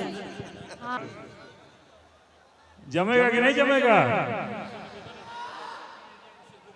वॉलंटियर से मेरा निवेदन है, जितने वॉलंटियर हैं राइट और लेफ्ट साइड डी के अंदर जल्दी आइए सब लोग, जितने लोग वॉलंटियर्स हैं। और विशाल गगन जी आप भी आ जाइए मंच पे, आपका एक कार्यक्रम शुरू करना है। देखिए धनंजय प्रधान जी भी आए हैं हम लोग के साथ मंच पे हैं। और विकी जी आप बोलिए ना। हेलो, थोड़ा सा आवाज। अब मैं चाहूंगा इस मंच के बड़े ही शानदार गायक आदरणीय प्यारा भाई विशाल गगन को मैं मंच पे बुला रहा हूं। स्टेज का डायनेमिक हीरो और मंचीय परंपरा में वो कलाकार नौजवानों को बड़े ही भाव से आकर्षित करके अपना बना लिया और पूरे भोजपुरी जगत में वो गायक जो प्रसिद्धि कमाई है मंच पे, वैसे विशाल गगन जी को मैं मंच पे सीधे सीधे आमंत्रित करता हूं। आप आइए हमारे बीच में। विशाल गगन और हिमांशु भैया आप यही रहेंगे, तुरंत सम्मान कर दिया जाएगा। आइए विशाल गगन जी किधर से आ रहे हैं? और प्रीति ग्रुप भोजपुरी की बड़ी ही मशहूर नृत्यंगना प्रीति और खुशी पटना से, प्रीति का जो ग्रुप आया है, खुशी आई है साथ में, सब लोग मंच पे चले आइए। प्रीति का ग्रुप सब लोग मंच पे आइए। आइए विशाल गगन जी को बुला रहा हूं। और अभी अभी हमारे बीच भोजपुरी की शानदार गायिका जो यूट्यूब चैनल से रातों रात वायरल हुई, बबीता सागर हमारे बीच में उपस्थित है। हमारे बीच में आपके दिल के हीरो गोलू राजा चंदन यादव जी, विशाल गगन के लिए एक बार जोरदार ताली बजा दीजिए। ताली बजा दे भाई। और विशाल गगन भैया थोड़ा सा इधर आइए। ये जितने नौजवान हैं देखिए कैसे हल्ला करेंगे आपके लिए। ये सब जितने युवा साथी हैं, भोजपुरी के मंचों का एक ऐसा कलाकार जो साहब मंचीय परंपरा को बड़े भाव से जीवित रखा। स्टेज पे लड़ना, स्टेज पे कलाकारी करना ये साधारण बात नहीं है। विशाल गगन जैसे कलाकार पे मां सरस्वती की साक्षात कृपा है। श्रीमान हिमांशु राय सर सम्मान करें मां सरस्वती की इस लाडले को। साथ में हमारा दुलरुआ भाई बबलू, हमारे श्रीमान सोनू सिंह भैया बागी बलिया चित बड़ा गांव से आए हैं आपके धरती पर, तो श्री सोनू सिंह जी का भी सम्मान हो जाए। और साथ में हमारे भैया आदरणीय श्री ब्रजेश सिंह, सोनू सिंह, ब्रजेश सिंह, और एक सौल से हिमांशु भैया,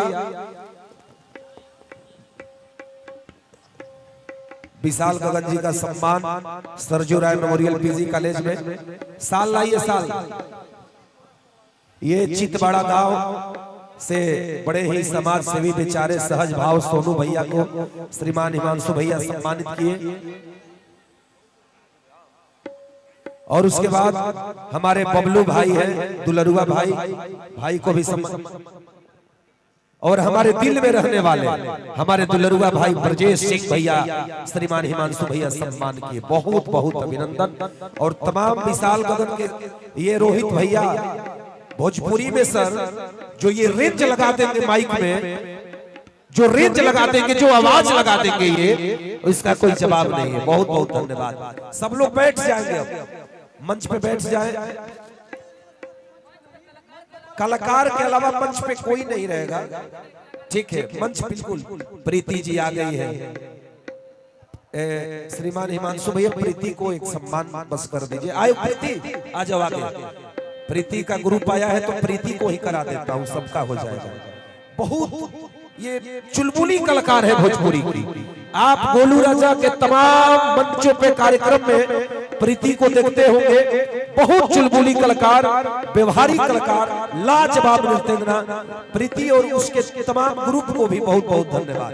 चलिए चलिए कार्यक्रम शुरू करा रहा हूं। मंच पे सब कोई बैठ जाए।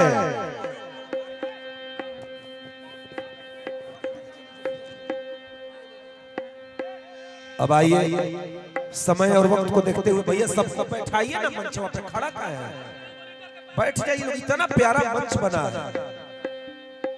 आइए ये तमाम यूट्यूबर भाई हैं और आज मैं पहले ही बोल चुका हूं, आज हमारे भोजपुरी शेक्सपियर आदरणीय भिखारी ठाकुर का जन्म दिवस भी है और इस श्रीमान हिमांशु भैया को धन्यवाद कि भोजपुरी शेक्सपियर भिखारी ठाकुर के जन्म उत्सव पे भी आपका ये कार्यक्रम भी शानदार हो गया। विशाल गगन जितने नौजवान हैं इस कलाकार के आवाज के दीवाने हैं, इस कलाकार के अंदाज के दीवाने हैं, इस कलाकार के तेवर के दीवाने हैं। एक बार मैं चाहूंगा विशाल गगन को दिल से सुन लीजिएगा, ऐसा अंदाज आपके दिल को छू देगा। तो मैं चाहूंगा विशाल गगन के लिए भी आप सब एक जोरदार ताली बजा करके स्वागत कर दीजिए, मैं निवेदन करूंगा। बहुत बहुत धन्यवाद।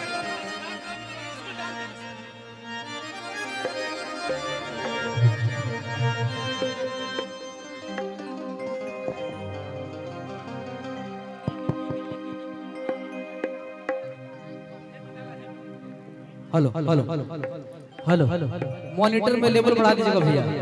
Hello hello hello hello hello तनी वोकल बढ़ाओ और बढ़ाओ। Hello hello hello hello hello hello और बढ़ाओ और बढ़ाओ। Hello hello hello hello hello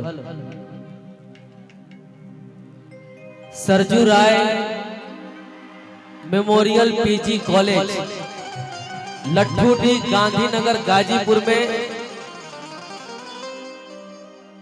21 वर्ष पूर्ण होने के उपलक्ष्य में ये आयोजित कार्यक्रम भइल बा। आदरणीय अभिजीत राय हिमांशु भैया के दिल से हार्दिक अभिनंदन वंदन करब जे हमने के भोजपुरी के सबसे छोट कलाकार के मंच में उपस्थित करनी। एक हाथी हार्दिक अभिनंदन वंदन। और ए भोजपुरिया समाज में जे भी भोजपुरिया सुने वाला, समझे वाला, बोले वाला भोजपुरिया समाज जुटल बा। हम आप सबके ओहिजा के चरण नहीं छू सकत, लेकिन इतना जरूर कर सकत नहीं कि ये भोजपुरी के मंच बा, एजे से आप सबके मंच के चरण समझत नहीं, एजे से गोड़ छू के गोड़ लागत नहीं। एगो ताली के आशीर्वाद दे दी, आशीर्वाद मिल जाए बस भोजपुरी। और ये मंच पे भोजपुरी के बहुत ही सुंदर म्यूजिशियन टीम आदरणीय अभय बाबा, जगदम्बा भैया, पवन भैया, गोपाल जी, टेंगारी भैया, उपेंद्र भैया, इस समस्त भोजपुरिया समाज के ऐसे एगो टीम बा जहां तक भोजपुरी सुनल जाले, समझल जाले, बोलल जाले, ओइजा तक यहाँ सबके आवाज गूंजेला।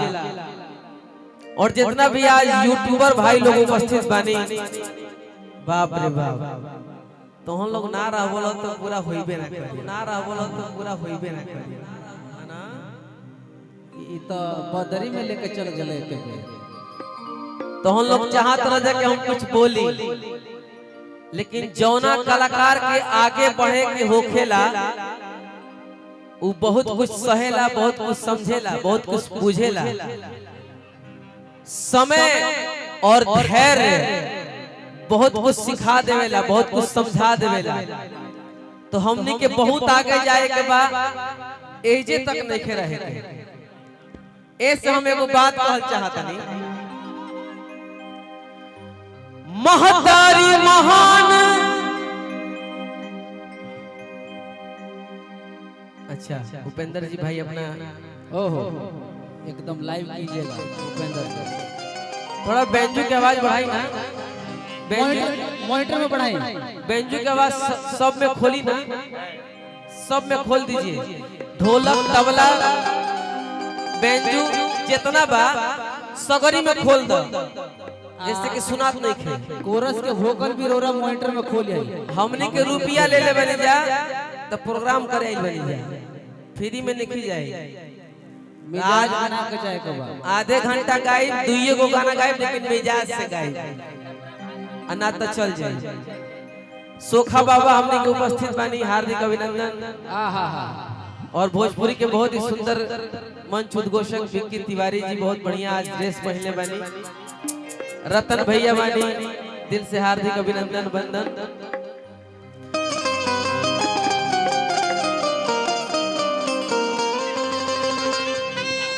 महतारी महान हरि महान जहान कहे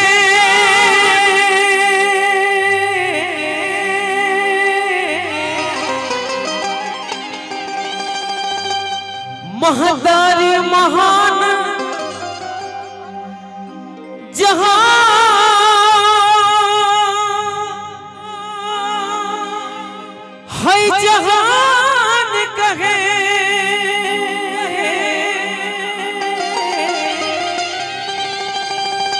महतारी बिना दुख के हरवई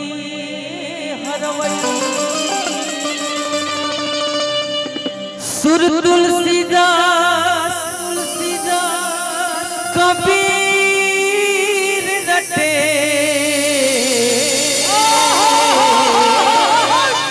रट गईले कालिदास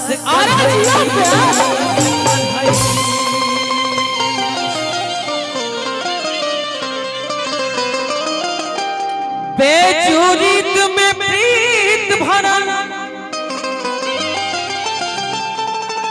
सुल्तान मिलल कहे नाक गवैया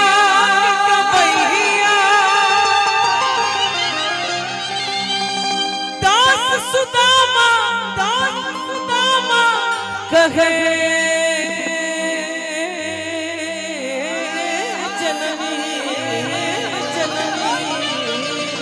तो खोज पिसाले आवो खोज सब भैया हर पीड़ा बजवैया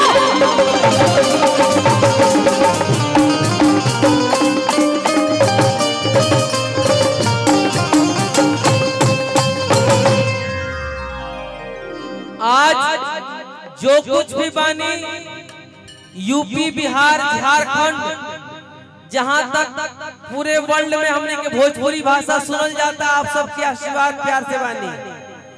बलिया जिला से ही हम सन 2009 में महुआ सुर संग्राम में गई रहनी जहां मनोज तिवारी भैया रवि किशन भैया कल्पना जी सब लोग हमने के संगे रहे।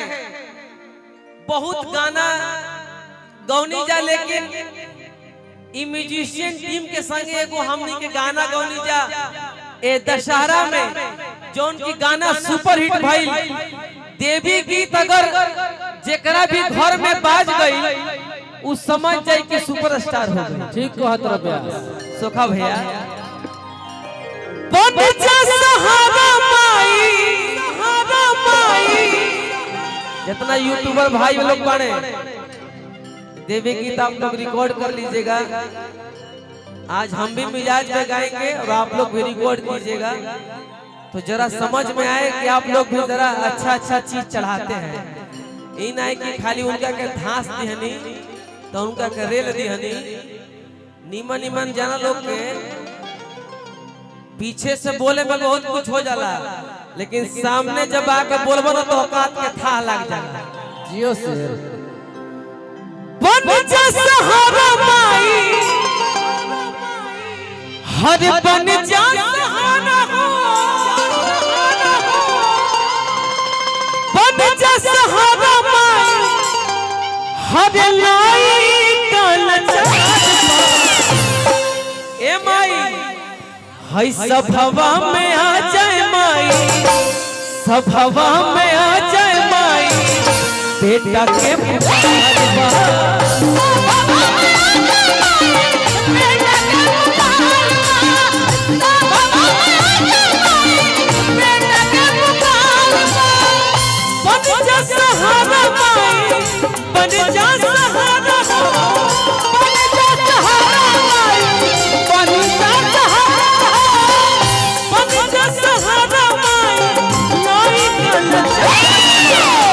सभवा में आ जाए माई सभवा में आ जाए माई बेटा के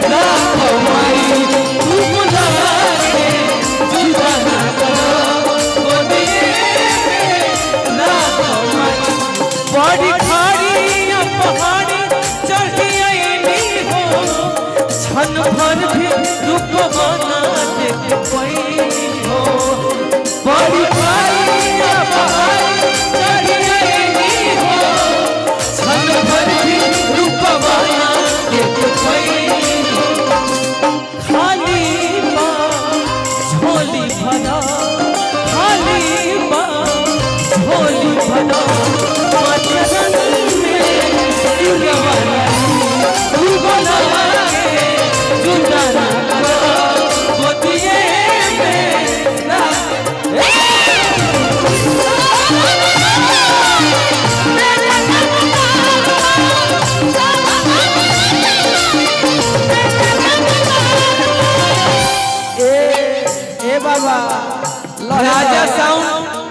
राजा साउंड के तरफ से बहुत पुरस्कार हमारे छोट भाई आशुतोष बाबू के तरफ से बहुत पुरस्कार बहुत ही सुंदर गायक यही तरह राजा रहे लबों पे उसकी कभी बददुआ नहीं होगी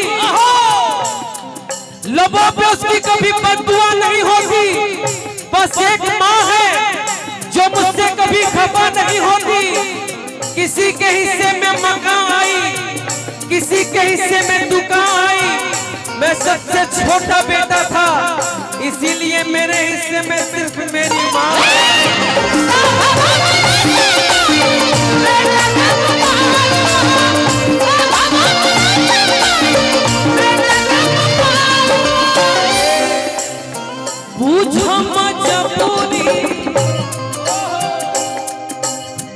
बूझो मजबूरी मोरे हो जग जननी बूझो मजबूरी मोरे हो जग जननी बूझो मजबूरी मोरे हो जग जननी दूर कर दुख माया माई दुख हो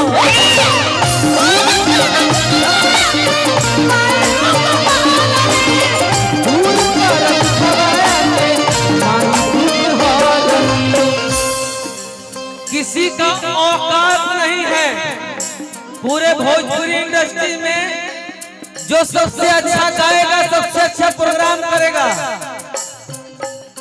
ये भोजपुरिया समाज के आशीर्वाद प्यार मिल जाई माई के आशीर्वाद मिल जाई चाहे केहू कतनो दबाई केहू के औकात नहीं है जे केहू दबा सके एक बात रुपया तू बेटा के पावे आवा तू बेटा के पावे तू बेटा है पावे तू बेटा है पावे तू बेटा के पावे आवा नहीं है मचन सब हवा में आ जाए माई सब हवा में आ जाए माई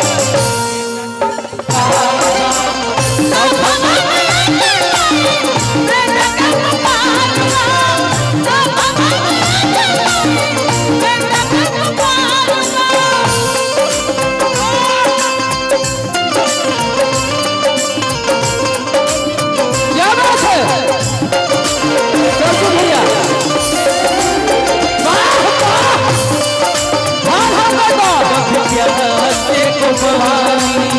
विदाया नहीं बात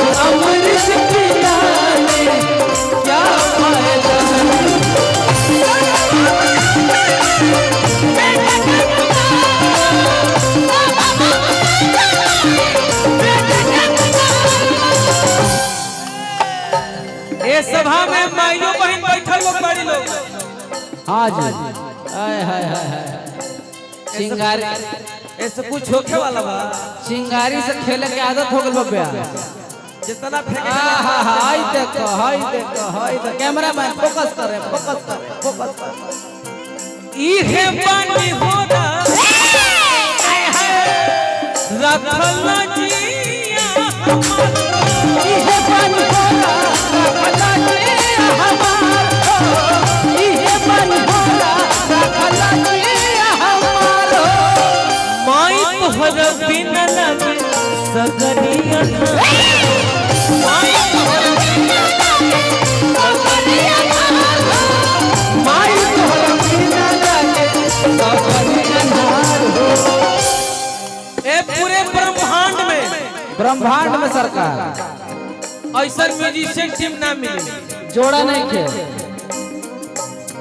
आप सबके हम दिल से बहुत मानीला। क्या बात है? चाहे आगे होके चाहे पीछे होके। गाजीपुर में हमने के उपस्थित बानी जा लट्ठू डी। आप सब जितना भी जनता जनार्दन जुटल बानी छोट से लेके बड़ तक शुरू से लेके अंत तक वाह आप सब ही भोजपुरी में स्टार बनाईला। ठीक कहत रहे। अगर आप सब ना चाहब तो कुछ ना होई।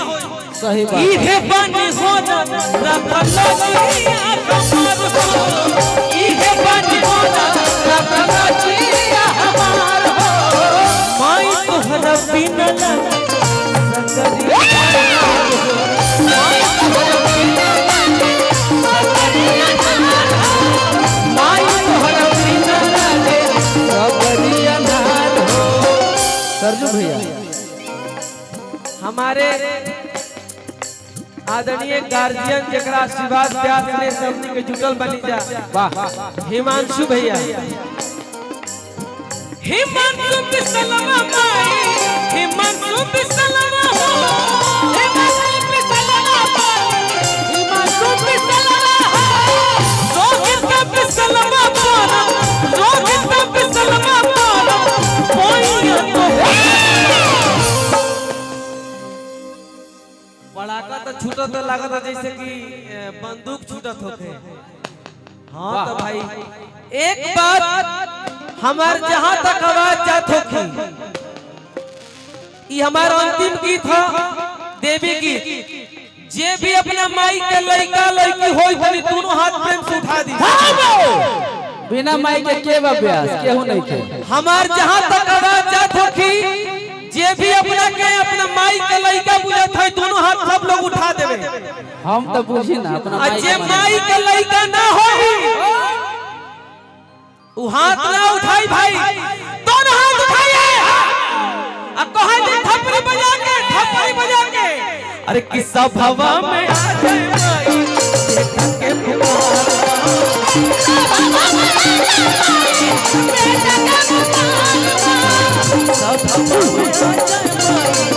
माई बेटा के पुकार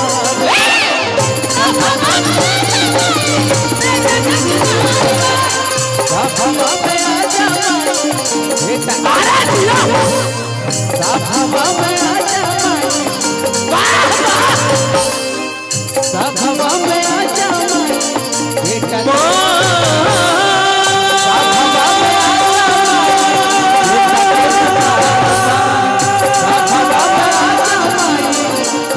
के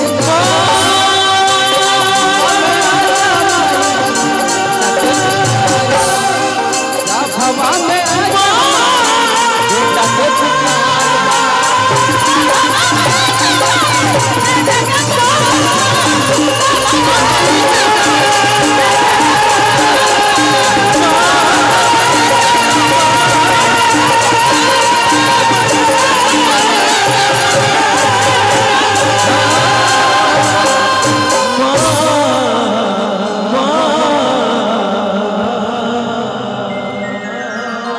अच्छा लगा तो एक बार ताली का आशीर्वाद भैया हो आशीर्वाद दीदी भैया हो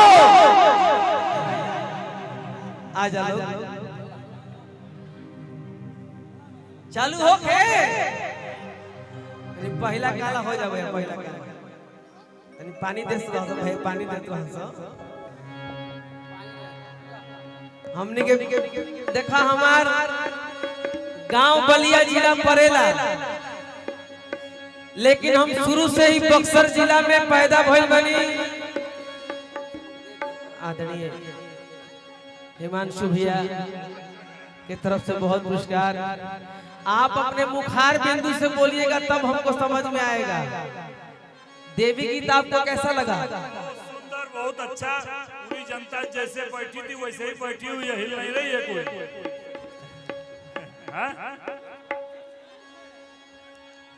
लगा था कि ठंडा बटले नहीं के यहाँ ठंडा लगा था।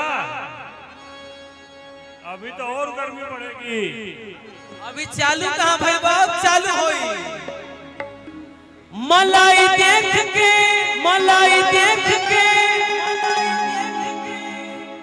करना मन करी चाटेला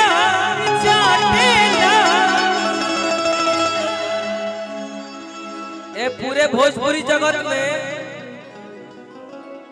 हम 2 घंटा गाइला लेकिन 8 घंटा के मेहनत 2 घंटा में कर दी। ई नहीं कि रात भर गाई आ सामने के हल ही नहीं कि मार हप हप हप हप पहले बने। भाई विशाल जी देखिए, हमारे यहाँ के बड़े हमारे अजीज हैं मनन जी वर्मा। कहाँ आनंद जी मनन जी वर्मा। अरे भाई आने दो मनन जी को। मनन भैया आप मंच पे आ जाइए। आप जैसे कलाकारों को लिए चांदी की नोट लाए हैं। अच्छा 2000 का नोट है। अरे जो भी नोट है देखिए, इनका प्यार देखिए। अच्छा मनन भैया लीजिए। मनन जी आप अपने हाथ से दीजिए विशाल जी को चांदी का नोट। बहुत बहुत धन्यवाद। क्या बात, बहुत बहुत धन्यवाद। देखिए हम लोगों की कलाकार की रोजी रोटी यही है। हम लोगों की रोजी रोटी आप सभी से चलती है। अगर आप सब नहीं रहे तो हम लोगों की घर की रोजी रोटी नहीं चलेगी। और चांदी 2 लाख के पार हो गई बा। अरे भाई चांदियों 2 लाख के पार हो गई बा। सोना का तो छोड़िए दो, हमनी के तो डुप्लीकेट पहिरत नहीं जा कि हाँ भाई केहू काट के मत ले जाए। हाई देखो है प्रीति है, हमार जान है। इनका के बड़ा फना के ले भाव एजा फना के ले रहा। मलाई देख के ये करना मन करी चाटेला अतना सकेत कपड़ा तोहरा में कैसे आटेला अपने से पहिरे लोगी हमर हो भैया पहिरावेला। इहे बात हमरा दिमाग में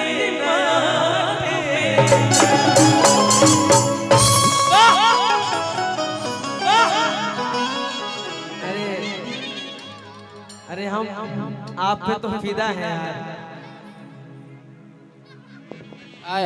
आपका फेसबुक पे देखे थे हम आपका लाइक किए थे जो मुर्की मारी थी।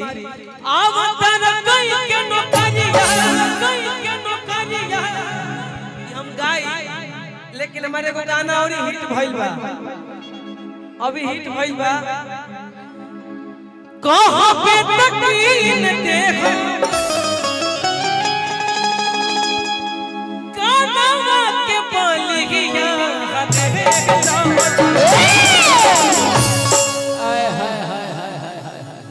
अच्छा लाइट भैया एगो कह दो। हाँ लाइट उजर रखे के बाद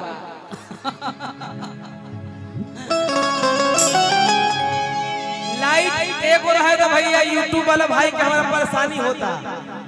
हाँ हाथना भाई हमारी यूट्यूब वाला आई बड़ा सब। ए भैया तोहनियो लोग बारह लोग कि बुरबकों के सुपरस्टार बना देला। सही बात। सुपरस्टार बना देला। कहां पे तकीन देख कानवा के बोलिया आप सभी इतने देर तक आप सब 12 बजे से टिके हुए हैं, ये आप लोगों का महानता है। आप लोगों को अपने सम्मान में एक बार ताली बजा लीजिए। क्या बात है। अरे कि नचनिया से फसल रे मोर सैया,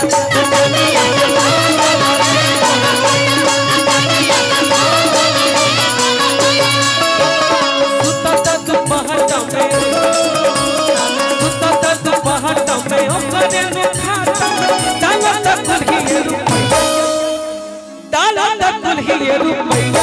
नचनिया से फसल सैया नचनिया से फसल रे मोरा सैया, नचनिया से फसल रे मोरा सैया, नचनिया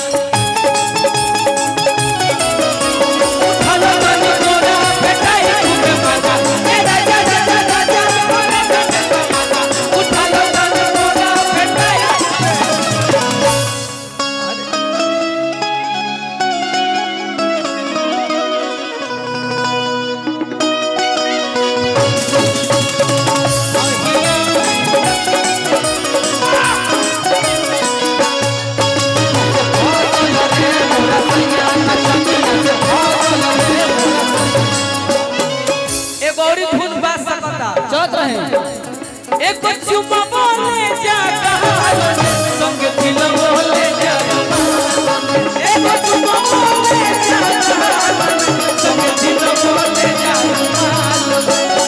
चचर जवान करे जहां फंसी हम मोहब्बत चचर जवान करे जहां फंसी हम मोहब्बत।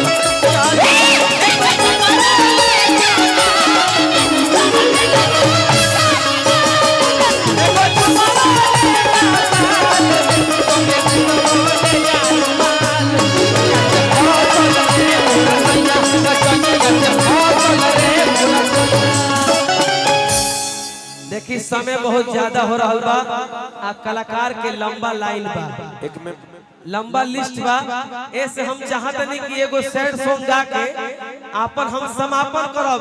एगो और धुन अबे पांडे बाबा लाग सकता, तनी मनी म्यूजिशियनो टीम के तनी मनी दया करब सब म्यूजिशियनो टीम के सबके छोड़ी गवना हरि में हरिया, छोड़ी गवना जियो अब पिया भइले गुलारी के हो, छोड़ी गवना हरि में हरिया, पिया भइले गुलारी के हो, छोड़ी गवना हरि में हरिया।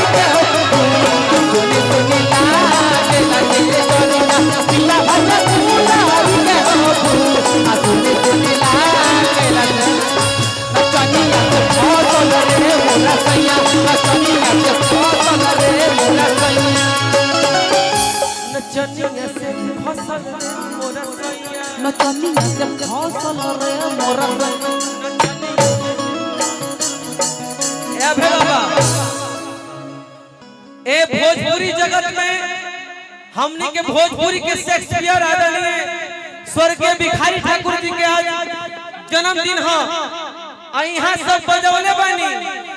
अरे नचनिया नचनिया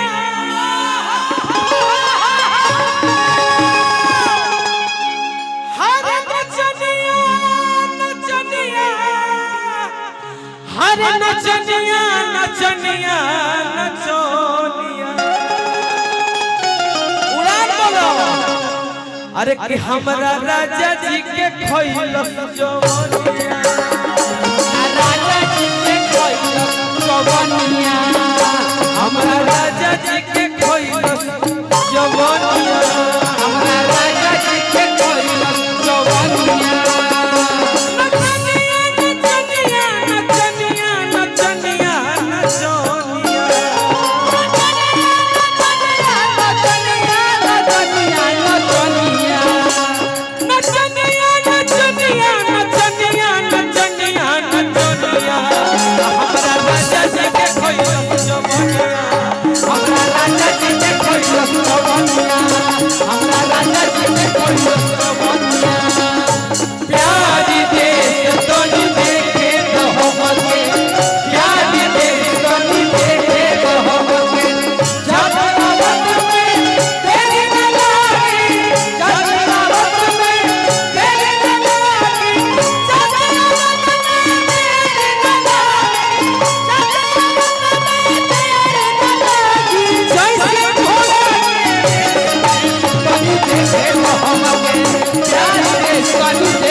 एक बार जोरदार ताली विशाल गगन जी के लिए बजा करके आशीर्वाद दे दीजिए। तेरे प्यार का सिला हर हाल में देंगे, खुदा भी मांगे तो ये दिल निकाल देंगे।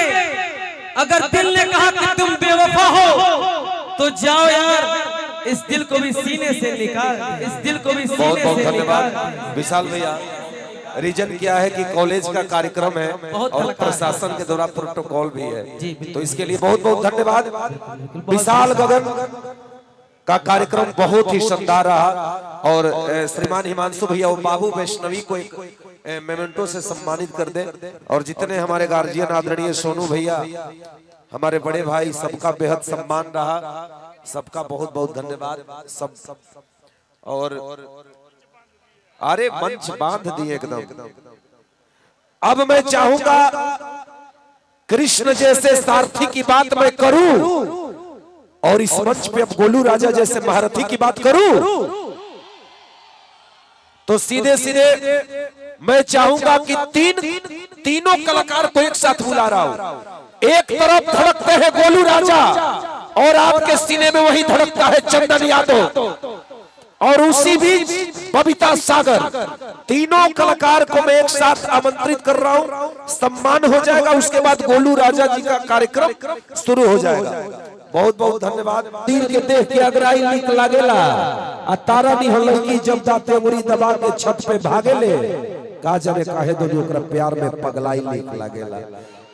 लेकिन एगो बात कहो, मोहब्बत में दिल तुर के जइबू, सहारा शराब हो जाई, तहर खामोशी हमरा खातिर जवाब हो जाई। जब जाए के होई मुस्कुरा के जइह, खिसिया के जइबू तो गाजीपुर जिला के तबीयत खराब हो जाए। बहुत बहुत धन्यवाद प्रीति, अभय बाबा, जगदम्बा बाबा, सब लोग मंच पे आइए और एक प्यारा धुन बजाइए। अच्छा, गोलू राजा को मोहब्बत करते हैं, चंदन यादव का जैसे मैं नाम रखा, ये सब लड़के ने ताली बजाया चंदन के लिए। चंदन, गोलू राजा और वायरल कलाकार बबीता सागर, ये तीनों कलाकार एक साथ मंच पे आ रहे हैं। तीनों कलाकार का एक साथ सम्मान होगा। तब तक मैं चाहूंगा कि एक थोड़ा सा धुन बजा दीजिए भाई बाबा, जगदम्बा बाबा। हाँ, थोड़ा सा एक प्यारा सा धुन बजाइए। चलिए।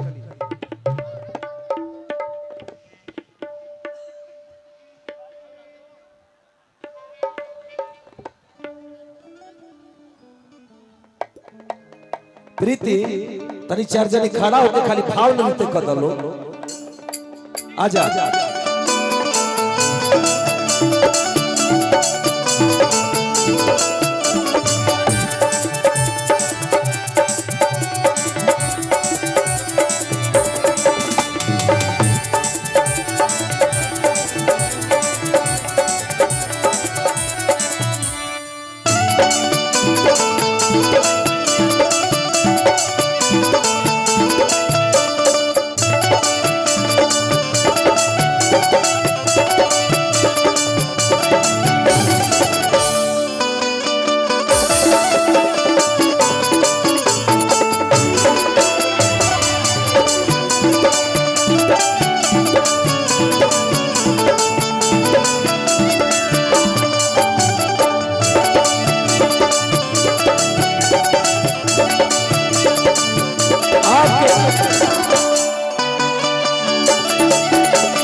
बाबा, हमारे सब महारथी का आगमन हुआ है एक साथ। आइए आदरणीय छोटे बाबा के लिए भी एक ताली बजा के आप सब स्वागत कर दीजिए।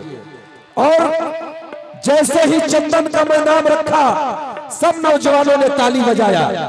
और ये देखिए, आपके दुलरुआ गोलू राजा का आगमन हो रहा है। अभिभावक थोड़ा सा गड़गड़ा के ताली बजा करके स्वागत इस Sarju Rai memorial PG college के इस कार्यक्रम में आप बड़े सलीके के साथ ये चारों महारथी का अपने अभिनंदन और स्वागत किया।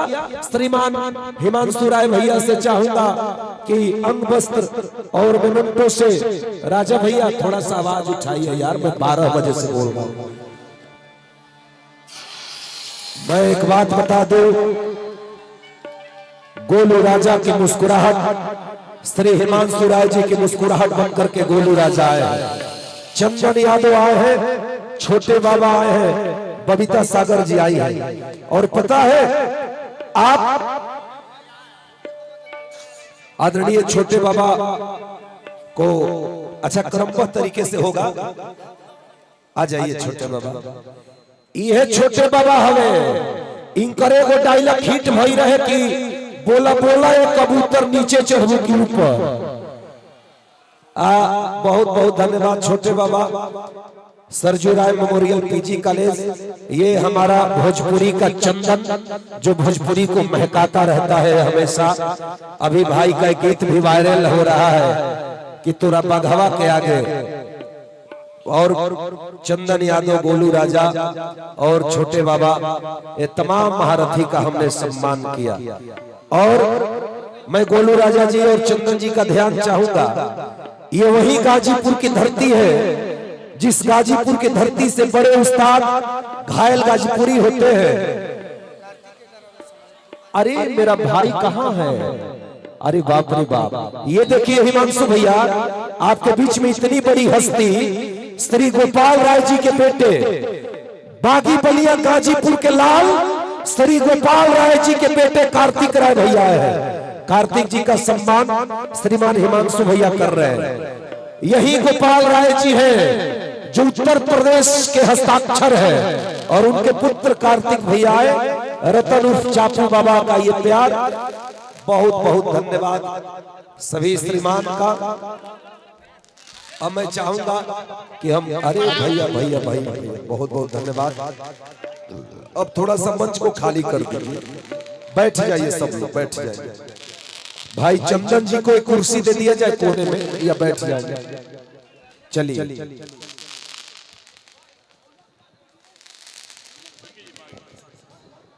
हाँ भाई, बहुत बार देखे हैं, और छोटे बाबा का एक बार जोरदार स्वागत कर दीजिए एक बार।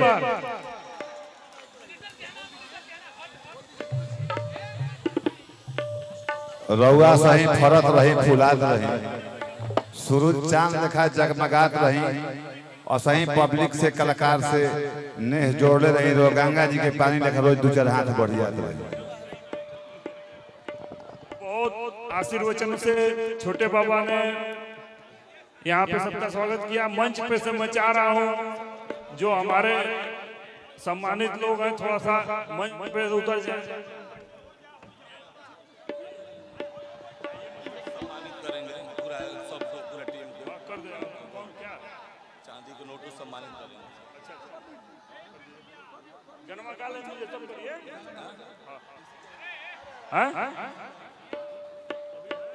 ले आइए, ले आइए, अभी लेके आइए। कहाँ है? हाँ हाँ हो गया सामान।